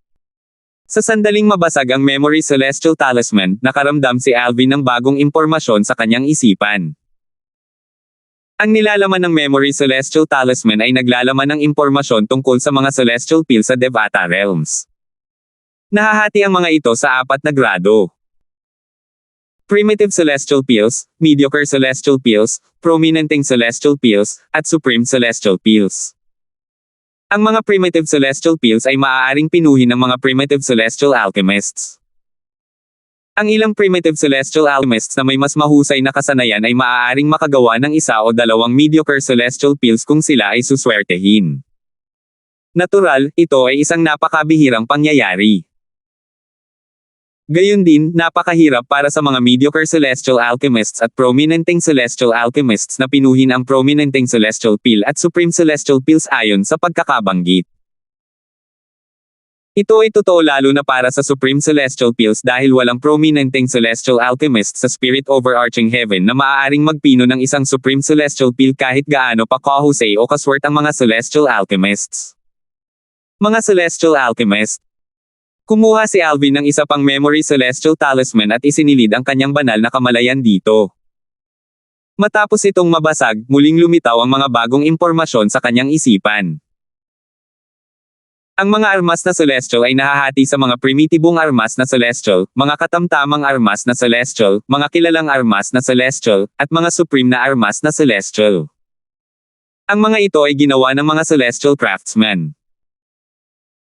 Katulad ng mga Celestial Alchemist, ang mga ito ay nahahati sa mga primitibong armas na Celestial, mga katamtamang armas na Celestial Weapon, mga kilalang armas na Celestial, at mga supreme na armas na Celestial Weapon. Bukod sa pagkakaroon ng mga kasanayan sa pagpino ng mga tableta at paggawa ng mga armas, kailangan din ng isang tao ang Celestial Fire upang maging isang Celestial Alchemist o isang Celestial Weapon Craftsman. Napakahalaga ng Celestial Fire sa Devata Realms. Kung mas mataas ang grado, mas bihira ito. Bukod dito, maraming uri, ngunit maaari silang pangunahing hatiin sa magiliw na uri at malupit na uri. Ang magiliw na uri ay angkop para sa pagpino ng mga tableta habang ang malupit na uri ay para sa paggawa ng mga armas, naisip ni Alvin sa kanyang sarili habang natututo tungkol sa mga celestial alchemist at celestial weapon craftsmen at kung paano sila naiiba sa kanilang mga katapat sa mga mundane realms. Sa mga mundane realms, maaaring gumawa ang isang tao ng sarili niyang pale fire at weapon flame, ngunit sa Devata realms, kailangan munang makakuha ng celestial fire bago makapag-aral ng pagpino ng mga tableta at paggawa ng mga armas. 2,624. Tunay ngang mahimalang kailangan ang isang celestial fire upang pinuhin ang mga tableta at gumawa ng mga armas sa Devata realms. Kung hindi maaaring maging isang celestial alchemist o isang celestial weapon craftsman ang isang tao kahit na may kaalaman siya tungkol sa pagpino ng mga tableta o pagpapanday ng mga armas.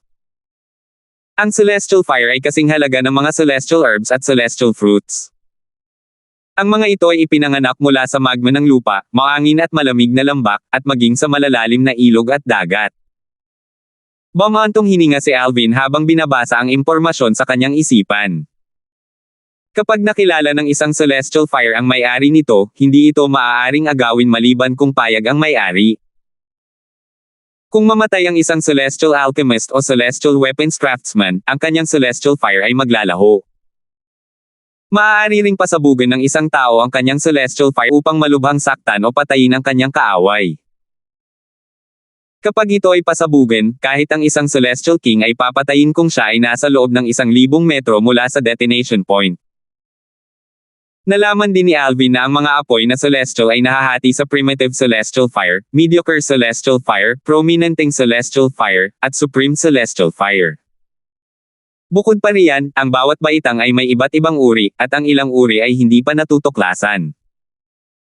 Kahit na hindi mataas ang cultivation base ng isang supreme celestial alchemist o isang supreme celestial weapons craftsman, hindi sila basta-basta gagahasain ng isang celestial king. Tutal, kung pipiliin nilang magpakamatay sa pamamagitan ng pagpapasabog ng kanilang celestial fires, maaaring mamatay ang celestial king. Kahit na isa lamang silang primitive celestial alchemist o primitive celestial weapons craftsman, ang pagsabog mula sa kanilang celestial fires ay maaari ring malubhang makapinsala o makapatay sa isang great overarching golden celestial. Nagulat si Alvin sa puwersa ng celestial fires. Ngayong natuklasan niya ang mga benepisyo at nakakatakot na puwersa ng isang celestial fire, nasa sabik siyang nagtanong, iniisip ko kung mapalad ba akong makakuha ng celestial fire sa malapit na hinaharap. Pagkatapos, kumuha siya ng isa pang memory celestial talisman at bumulong. Ang memory celestial talisman na ito ay tila naglalaman ng impormasyon tungkol sa pagpino ng mga pills at pagpapanday ng mga armas. Ang memory celestial talisman ay naglalaman ng mga teorya at pamamaraan kung paano pinino ang mga tableta at gumawa ng mga armas. Bagamat ito ay mga pangunahing impormasyon lamang, nagulat pa rin si Alvin. Ang mga teoryang ito ay katulad ng mga teorya ng pagpino at paggawa na natagpuan ko sa Mortal Continent noong ako ay nasa mundo pa rin. Habang nagbabasa pa siya, mabilis niyang natuklasan na ang mga antas ng pagpino ng mga Pildores at pagpapanday ng mga armas sa Devata Realms ay halos kapareho ng sa mga mundong kaharian. Batay sa kanyang mga alaala mula sa Rebirth Martial Emperor, kaya niyang pinino ang mga Pildores at pandayin ang mga armas hanggang sa mataas na antas. Tuwang-tuwa siya dahil pakiramdam niya ay binigyan siya ng shortcut. Nangangahulugan ito na kung makakakuha ako ng angkop na celestial fire at mga materyales para sa pagpapanday ng mga armas at pagpino ng mga Pildores, kaya kung pandayin ang mga armas at pinino ang mga Pildores ng lahat ng antas maliban sa pinakamataas na antas. Gamit ang mga pamamaraan ng pagpino at pagpapanday ng Rebirth Martial Emperor bilang aking pundasyon, hindi magiging mahirap para sa akin na makabisado ang mga pamamaraan bago ko pa mapino ang mga Pildores at makagawa rin ng mga armas ng pinakamataas na antas. Gayunpaman, bahagyang nawala ng sigla ang kanyang kalooban, na parang binuhusan siya ng malamig na balde ng tubig, nang maalala niyang wala siyang celestial fires at mahirap mahanap ang mahahalagang materyales. Bumantong hininga siya at tumigil sa pagtutuon ng pansin sa impormasyon tungkol sa pagpino ng mga tableta at pagpapanday ng mga armas.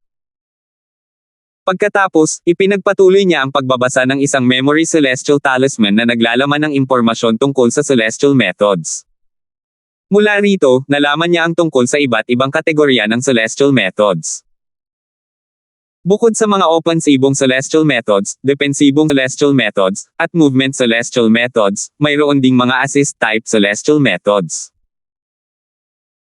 Gayunpaman, hindi tulad ng mga assist-type divine abilities na tumutulong sa isang tao na itaas ang puwersa ng celestial origin energy ng isang tao, ang assist-type celestial method ay ginagamit upang hadlangan o ikulong ang isang kalaban.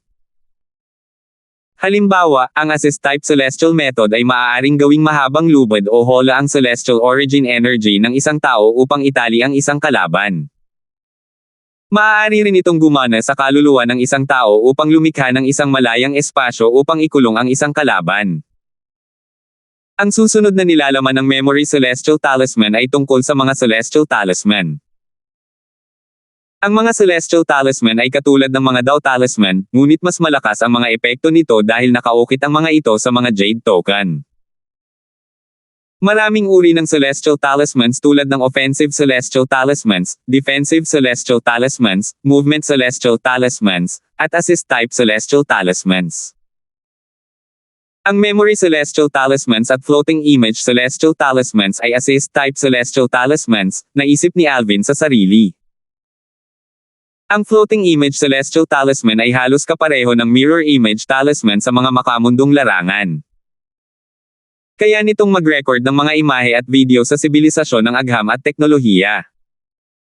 Ang pagkakaiba ng Floating Image Celestial Talismans at Mirror Image Talismans ay kaya rin itong mag-record at magpatugtog ng audio. Sa katunayan, nariyan din ang Minor-Major Floating Image Celestial Talisman na katulad ng Minor-Major Mirror Image Talisman sa mga makamundong kaharian. Gayunpaman, mas mahal ito. Akala ko noong una ay kilala ako ni Clint dahil nakita niya akong pinapatay ang kanyang Centurion gamit ang isang Celestial Talisman na katulad ng isang Minor-Major Mirror Image Talisman. Gayunpaman, tila hindi yun ang kaso dahil medyo mahal ang mga talisman. Lalo na't ang isang Centurion, kahit ang mga kapitan ng Black Dragon Army at Silverworm Army ay walang mga talisman na ito. Kung hindi, ibibigay sana sa akin ni Commander Chen ang mga ito noong ako ay naging kapitan.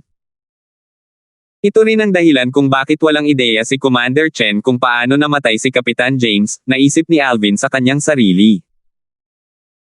Bigla, isang malakas at makapangyarihang boses ang umalangaw-ngaw mula sa labas ng silid ni Alvin.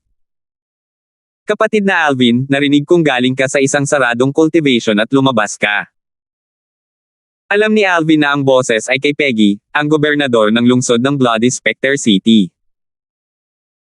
Tila nagpasya si Peggy na itigil ang pagtawag sa kanya bilang Kapitan Darfield at binago ito sa kapatid na Alvin, na nagmukhang mas malapit sa isa't isa.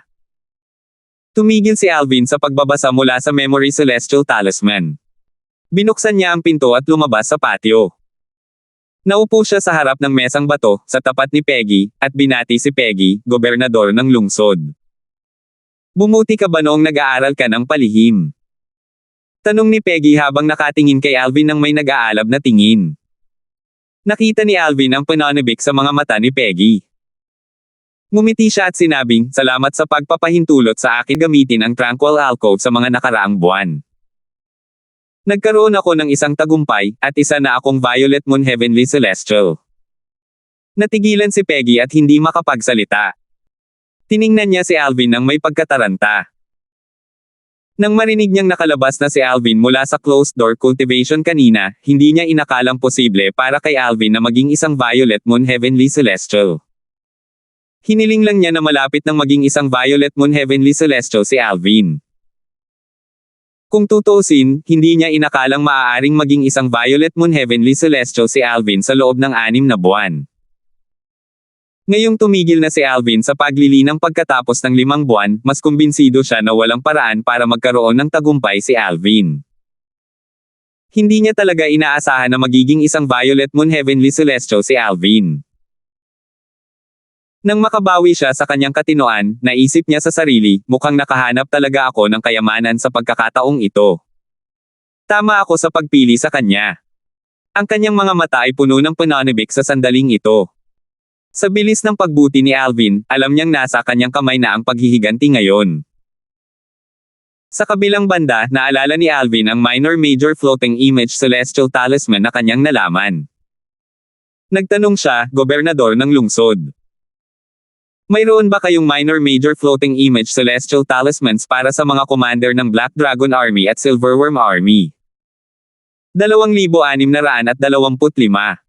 Oo. Tumango si Peggy kahit hindi niya alam kung bakit biglang nagtanong si Alvin tungkol sa bagay na ito. Binigyan ang mga commander ng Black Dragon Army at Silverworm Army ng tig-iisang minor floating image celestial talisman para malaman niya kung ano ang mangyayari sa kanila sa pamamagitan ng major floating image celestial talisman kung sakaling sila ay mapatay. Nang maging kapitan ako ng Black Dragon Army, hindi ako binigyan ni Commander Chen ng minor floating image celestial talisman. Iniisip ko kung hindi niya ito ibinigay sa akin dahil nakalimutan niya ito o dahil hindi ibinibigay sa mga kapitan ang mga talisman. Tanong muli ni Alvin. Kapatid na Alvin, sa tingin mo ba ay kasing mura ng Chinese cabbage ang mga minor-major floating image celestial talisman? Alam kong may mga talisman na katulad ng minor-major floating image celestial talisman sa mga mundane realms. Alam ko rin na hindi magagamit ang mga Dao talisman sa mga Devata realms, at hindi ka maaaring magdala ng kahit ano mula sa mga mundane realms kapag umaakyat ka, ngunit hindi tulad ng mga karaniwang floating image celestial talisman na mura, ang mga minor-major floating image celestial talisman ay napakahirap ukitin at gawa sa mga bihirang materyales. Kahit ako ay binigyan lamang ng ilan ng gobernador ng Lord County.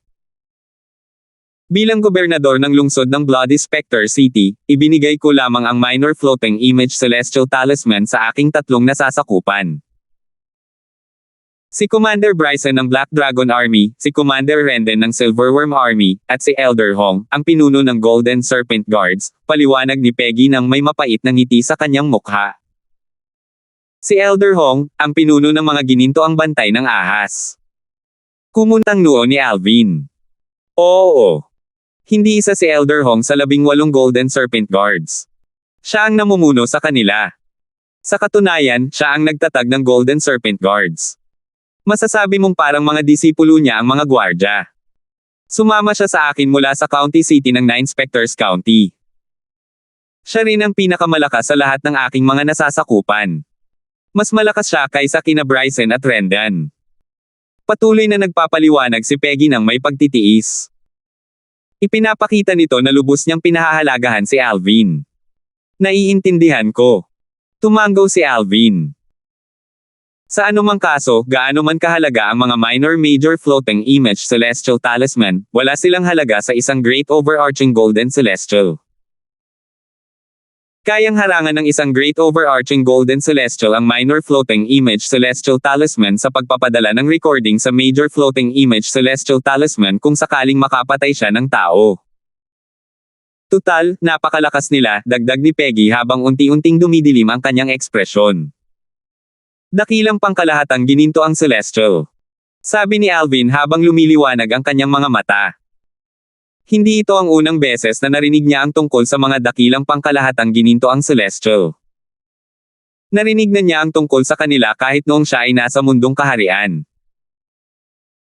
Alam niyang malayang nakakarating at nakakaalis ang mga dakilang pangkalahatang gininto ang celestial sa mundong kaharian, ngunit pinigilan nila itong gawin dahil maaapektuhan sila ng secular na karma. Maaari itong maging sanhi ng pagbagal o pagtigil ng kanilang cultivation magpakailanman. Bagamat isa kang heavenly celestial, madali mong natatalo ang mga golden celestial dahil sa iyong pambihirang celestial methods at divine abilities at dahil na rin sa hindi gaanong kalaki ang agwat sa pagitan ng isang violet moon heavenly celestial at scarlet sun golden celestial. Gayunpaman, ang agwat sa pagitan ng isang violet sun golden celestial at isang great overarching golden celestial ay napakalaki. Halimbawa, ikaw, isang Violet Moon Heavenly Celestial, ay kayang talunin ang isang Scarlet Sun Golden Celestial na nakapag-master ng Yellow Grade Celestial Methods at Divine Abilities gamit ang iyong Profound Grade Celestial Methods at Divine Abilities. Gayunpaman, ang isang great overarching golden celestial na nakapag-master lamang ng yellow grade cultivation methods at divine abilities ay kayang talunin ng walang kahirap-hirap ang isang violet sun golden celestial na nakapag-master ng profound grade celestial methods at divine abilities. Bukod doon, maraming violet sun golden celestial ang hindi maaaring maging great overarching golden celestial. Gayunpaman, kapag ang isang tao ay naging isang great overarching golden celestial, maaari na siyang maituturing na isang malakas na powerhouse sa Devata realms. Bagamat mas mahina pa rin ang great overarching golden celestials kaysa sa mga napakalakas na nilalang na iyon, walang duda na mas malakas sila kaysa sa heavenly celestials at golden celestials, paliwanag ni Peggy sa pagkakaiba ng great overarching golden celestials at golden celestials. Gobernador, mayroon bang great overarching golden celestial ang Nine Spectres County? Masungit na tanong ni Alvin. Oo. Dalawa sila. Ang isa ay ang gobernador ng county ng Nine Spectres County. At ang isa naman. Natigilan si Peggy nang makita ang sama ng loob sa kanyang mga mata. Alam ni Alvin kung sino ang isa pang dakilang pangkalahatang ginintoang celestial. May kamalayan siyang sinabi, ang isa pa ay ang unang iginagalang na elder na pumatay sa iyong direktang disipulo at pumihil sa iyo na umalis sa county city ng Nine Spectres County, tama ba? Huminga ng malalim si Peggy para pigilan ang sama ng loob na namumuo sa kanyang puso bago siya tumango at sinabing, oo, siya nga, iyon. Kaya isa siyang dakilang pangkalahatang gininto ang celestial.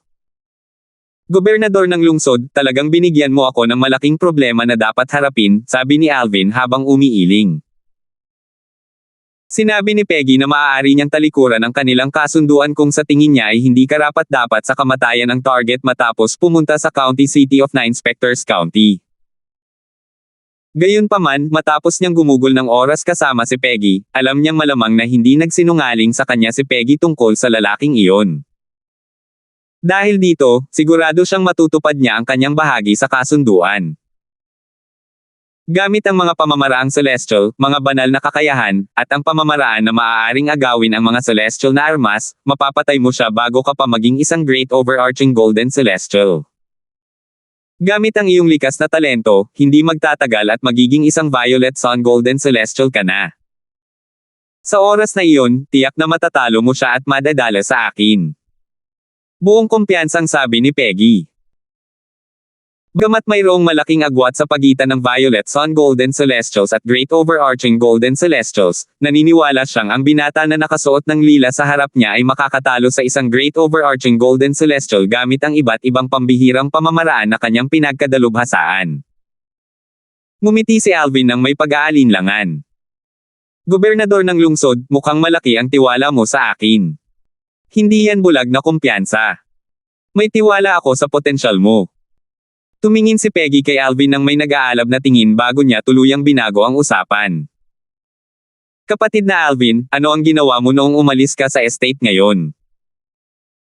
Bumili ako ng ilang memory celestial talismans na naglalaman ng mga pangunahing kaalaman tungkol sa Devata realm. Dahil kakaakyat ko lang sa spirit overarching heaven kamakailan lang, marami pa akong dapat matutunan, sabi ni Alvin. Aba, totoo iyan. Noong umakyat pa lang ako, wala akong alam. Nakuha ko lang ang kaalaman nang matapos ko ang aking serbisyo sa isang minahan ng Celestial Stone sa ibang lungsod ng Nine Spectres County. Tumango si Peggy. Gobernador ng lungsod, umakyat ka rin ba mula sa isang makamundong kaharian? Medyo nagulat si Alvin. Oo. Mahigit 1,000 taon na ang nakalipas mula nang umakyat ako sa Spirit Overarching Heaven. Noong panahong iyon, hindi ako kasing lakas mo kaya kinailangan kong maglingkod sa isang Celestial Stone mining site pagkaakyat ko, sabi ni Peggy na may bahid ng nostalgia sa kanyang mga mata. Gobernador ng lungsod, hindi ka pa rin naging isang dakilang pangkalahatang gininto ang Celestial kahit mahigit 1,000 taon na ang nakalipas. Hindi inaasahan ni Alvin na umakyat na ng ganito katagal si Peggy. Sa tingin mo ba lahat ng tao ay katulad mo? Bagamat ang aking likas na talento ay itinuturing na pinakamahusay sa mga sumama sa akin sa pag-akyat, ako ay naging isang Indigo Sun Golden Celestial lamang pagkatapos ng halos 1,000 taon. Inabot ako ng 10 taon para maging isang Violet Moon Heavenly Celestial habang ikaw ay inabot lamang ng ilang buwan. Bagamat ang kapaligiran at mga mapagkukunan ng paglilinang na mayroon ako ay hindi kasing husay ng sa iyo, walang duda na ang iyong likas na talento ay pambihira.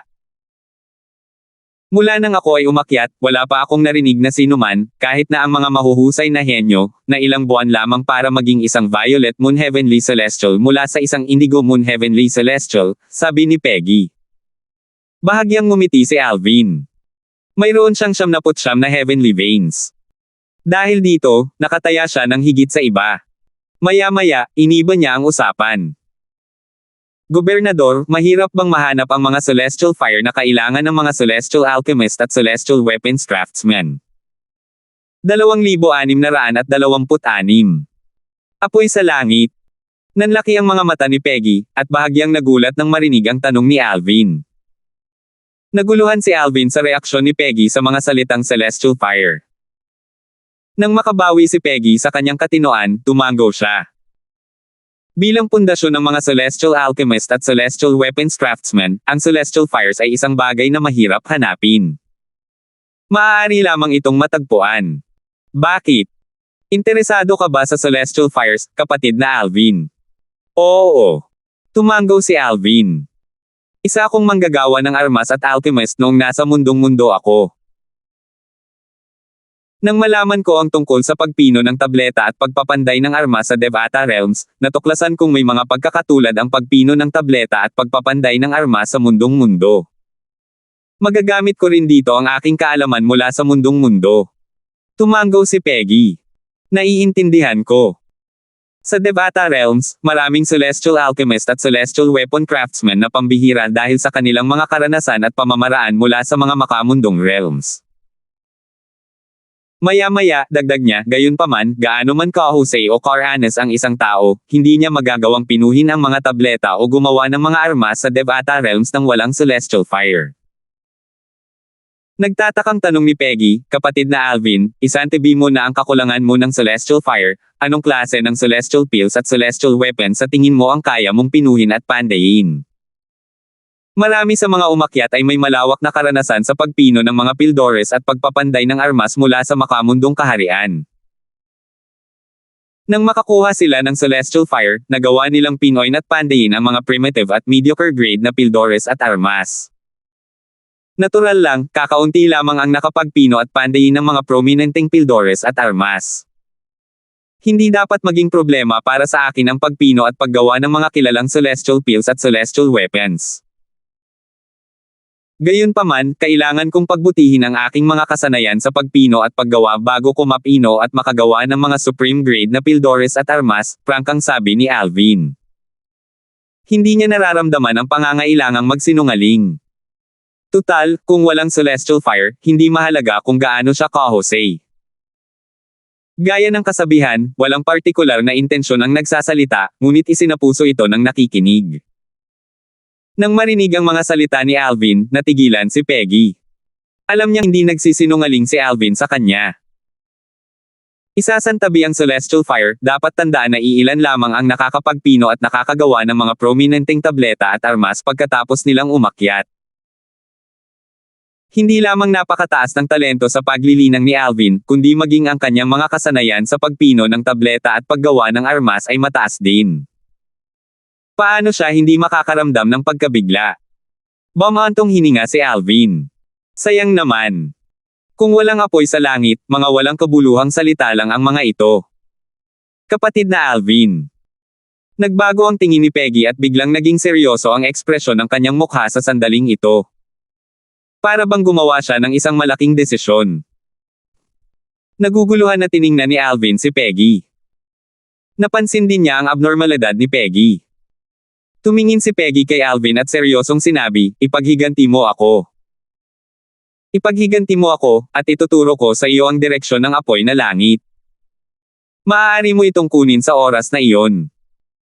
Bukod dito, malaki ang posibilidad na ang apoy na langit ay mas mataas kaysa sa primitive grade. Malamang na ito ay isang mediocre grade na apoy na langit. Alam mo ba kung saan matatagpuan ang isang celestial fire? At maaaring ito ay isang mediocre grade na celestial fire.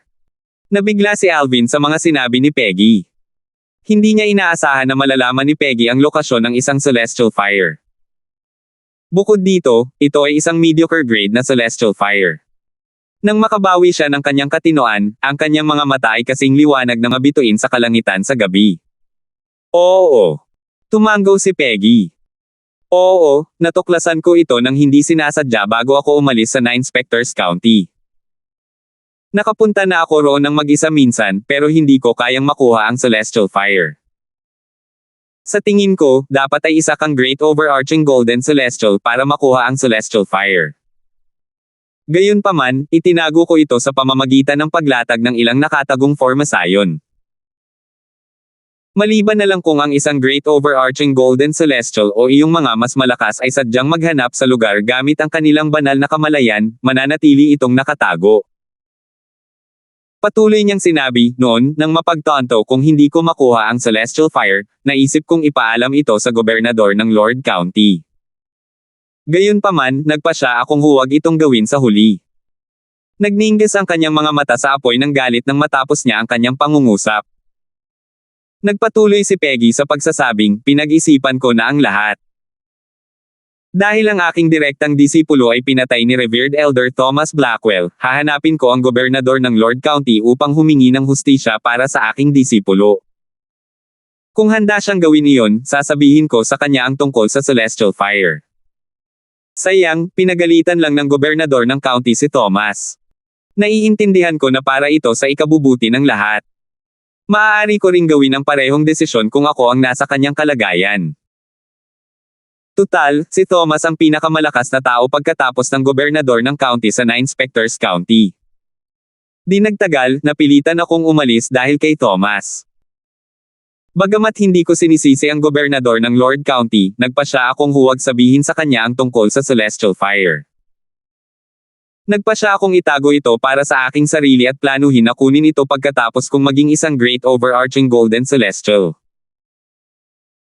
Sandaling tumigil si Peggy bago muling nagsalita ng may mapait na ngiti sa kanyang mukha, dahil dyan, naghanap ako ng maraming memory celestial talisman tungkol sa pills refinement at weapons forging pagdating ko sa Bloody Spectre City. Nakaramdam pa nga ako ng kaunting panghihinayang dahil hindi ako natuto ng higit pa tungkol sa pills refinement at weapons forging noong nasa mundo pa ako.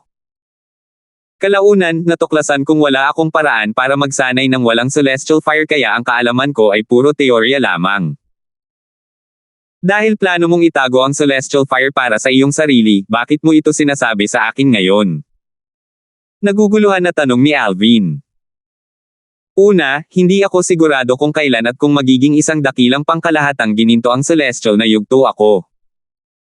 Kung mabaygo ako, ang sikreto ay mamamatay kasama ko o may ibang makakatuklas nito. Pangalawa, ito ay dahil sa iyong talento sa pagpino ng mga pildores at pagpapanday ng mga armas. Dahil sa iyong napakalaking talento sa paglilinang, sigurado akong walang hanggan ang iyong kinabukasan. Ang pagbibigay sa iyo ng celestial fire ay isang tanda ng mabuting kalooban mula sa akin para sa iyo. Sino ang nakakaalam, marahil ay makakatanggap ako ng mas maraming benepisyo bilang kapalit kaysa sa pag-iingat ng celestial fire para sa aking sarili, tapat na sagot ni Peggy. Isang maalam na tingin ang makikita sa kanyang mga mata nang tumingin siya kay Alvin.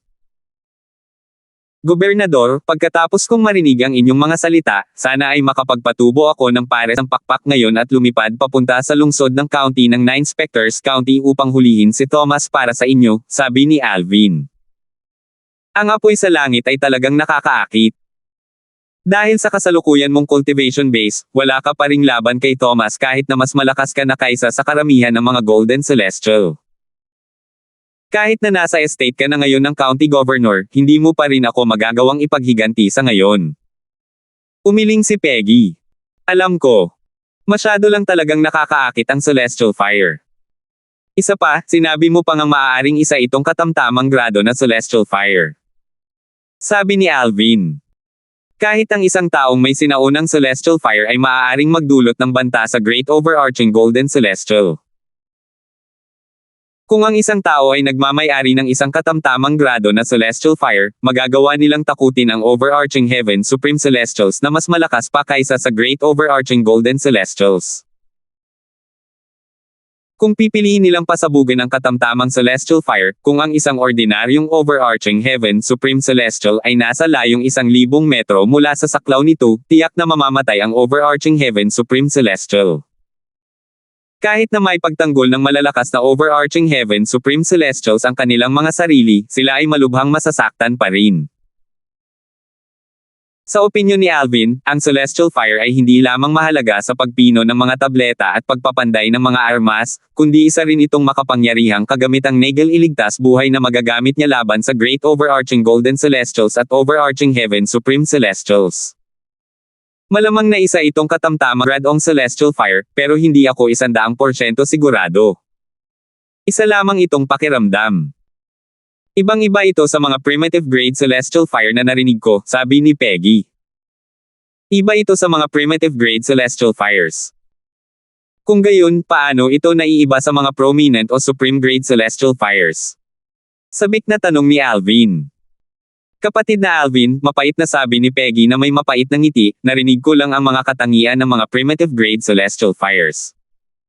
Lalo na ang mga prominent o supreme grade celestial fires, hindi ako sigurado sa mga katangian ng isang mediocre grade celestial fire. Kung ganoon nga, ibig sabihin ba nito na ang celestial fire ay maaaring maging isang prominent o supreme grade na celestial fire? Tanong ni Alvin habang bumibilis ang kanyang paghinga. 2,627. Talaga? Sa tingin ko hindi.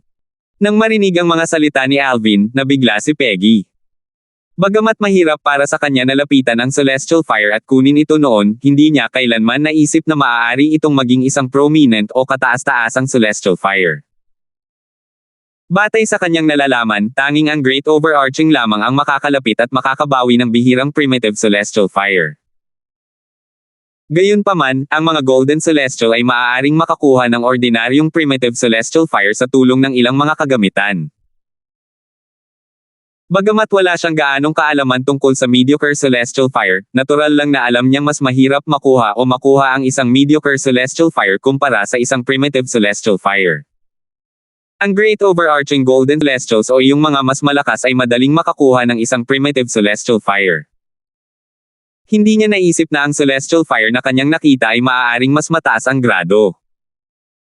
Sa makatuwid, sinabi niya kay Alvin na ito ay isang mediocre celestial fire.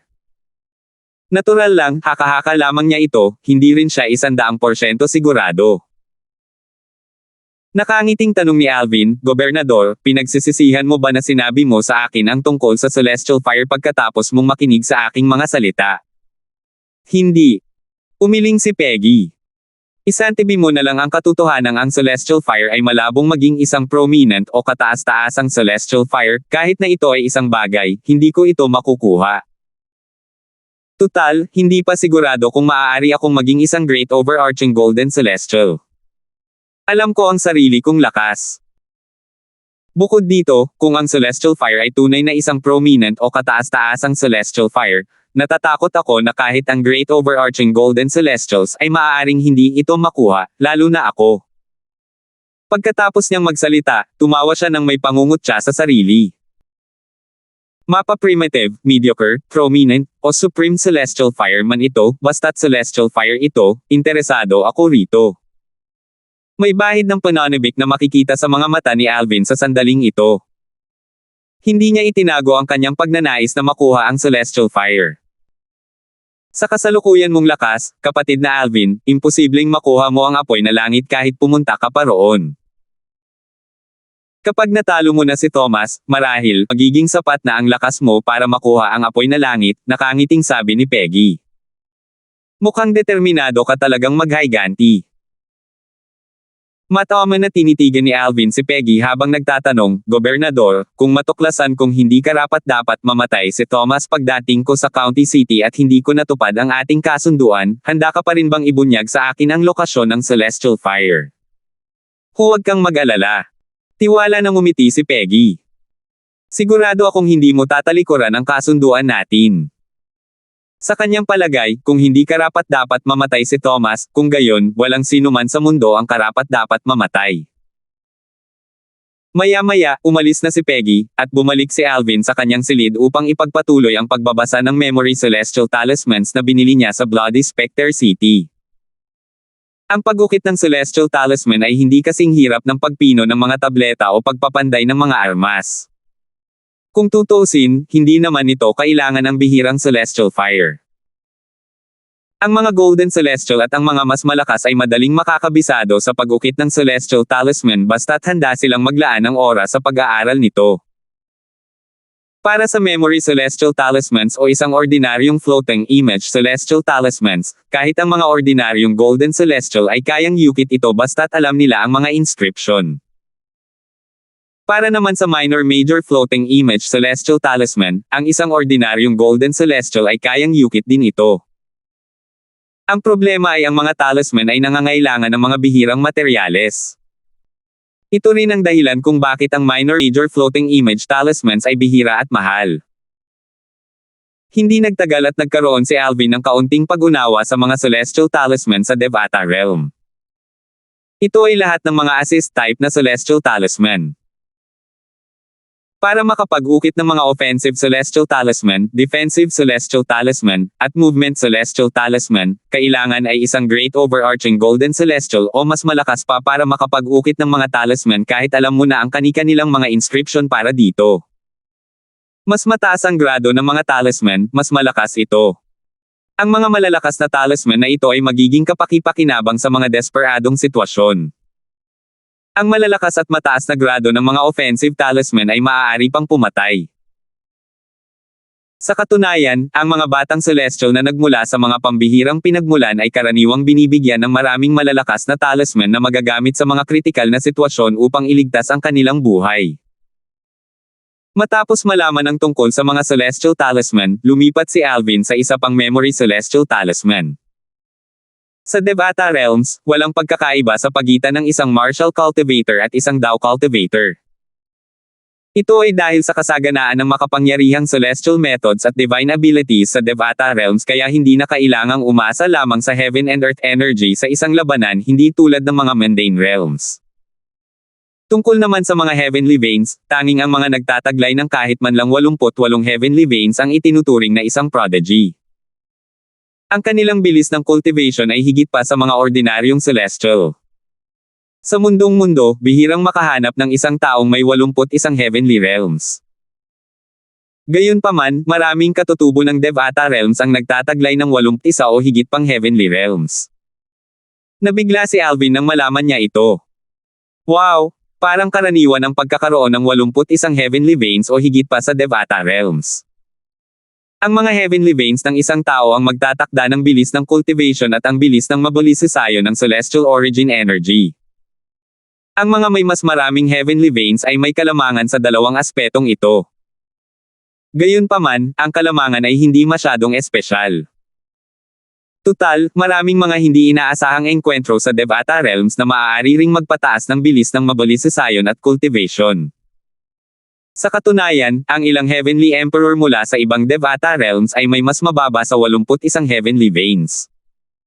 Ang mataas na bilang ng Heavenly Veins ay magbibigay lamang ng kalamangan sa isa. Mahalaga pa rin ang mga hindi inaasahang engkwentro. Matapos malaman ito, si Alvin, na nagtataglay ng 79 na Heavenly Veins, ay nagsimulang alisin ang pakiramdam ng pagiging superior na taglay niya simula nang makarating siya sa Spirit Overarching Heaven. Hindi nakakapagtaka na nagawa ni Senior Berting na magtayo ng imperyo para sa kanyang sarili sa loob lamang ng 10,000 taon at maging isa sa mga Heavenly Emperor na namumuno sa Solitary Destructive Heaven, isa sa 81 langit sa Devata Realm, kahit na mayroon lamang siyang 81 Heavenly Veins. Noong nasa mundong kaharian pa si Alvin, narinig niya na si Berting ay nagtataglay ng 81 Saint Veins, na kilala rin bilang Heavenly Veins sa Devata Realms. Kung hindi dahil sa akin, si Senior Berting ay isa pa ring Heavenly Emperor sa Solitary Destructive Heaven, buhay at maayos. Gayunpaman, ngayon ay nakulong siya sa isa sa 7 pinakamapanganib na lugar sa Devata Realms, ang kanyang buhay at kamatayan ay hindi alam. Kahit ang mga Heavenly Emperor ay mahihirapan na mabuhay sa lugar na iyon. Nang maisip ito, ipinikit ni Alvin ang kanyang mga mata at likas na naikuyom ang kanyang mga kamay habang nanginginig sa galit. Biglang nagmulat si Alvin ng kanyang mga mata na puno ng galit habang nagngangalit ang mga ngipin, kung may mangyari kay Senior Feng Qingyan, papatayin kita at pupunitin kita ng milyon-milyon bago kita sunugin hanggang maging abo, Octavius. Pagkalipas ng isang buwan, 3 figure ang lumipad sa kalangitan ng Bloody Spectre City ng kasing bilis ng kidlat. Paalis na ang grupo ng 3 sa Bloody Spectre City. Isang matandang lalaking nakaabong damit ang nanguna. Katamtaman ng pangangatawan niya at ordinaryong anyo, ngunit elegante ang kanyang ugali at parang ibang mundo ang dating sa kanya. Sumunod ang mga binata sa matanda. Ang isa ay nakadamit ng lila habang ang isa naman ay nakadamit ng itim. Pareho silang matangkad at matipuno ang pangangatawan. Sila rin ay gwapo at may kakaibang dating. Ang grupong ito na binubuo ng 3 ay walang iba kundi si Alvin, si Qingyu, at ang espesyal na sugo na ipinadala ng gobernador ng county ng Nine Spectres County. Ang espesyal na sugo mula sa gobernador ng county ay ang matandang lalaking nakaabong damit. Dumating siya ng maaga at tinanggihan ang alok ni Peggy na magpalipas ng gabi sa Bloody Spectre City. Nagmamadali siyang umalis ng lungsod kasama sina Alvin at Qingyu habang lumilipad sila patungo sa county city of Nine Spectres County. Bigla na lang, matandang lalaking nakaabong damit na nangunguna sa paglipad ay lumingon upang kausapin si Qingyu na lumilipad sa tabi ni Alvin. Qingyu, nabasa ko ang Memory Celestial Talisman na ibinigay sa akin ni Gobernador Lanten ng lungsod tungkol sa iyo. Mga kalahating taon na ang nakalilipas, isa ka lamang centurion sa Black Dragon Army ng Bloody Spectre City, tama ba? Oo. Tumango si Qingyu. Matagal ko nang naririnig na ang Bloody Spectre City ay may mga 10 Golden Celestial na wala pang 100 taong gulang. Hindi ko inaasahan na ang isang binata na isa lamang centurion ng Black Dragon Army kalahating buwan na ang nakalipas ay mapipiling pumunta sa estate ng county governor sa county city of Nine. Pinuri niya si Qingyu, bihira yan. May kakayahan ka. Salamat sa iyong papuri. Pinilit ni Qingyu ang isang bahagyang ngiti sa kanyang walang emosyong mukha. Tumango ang matandang lalaki kay Qingyu bago niya ibinaling ang tingin kay Alvin.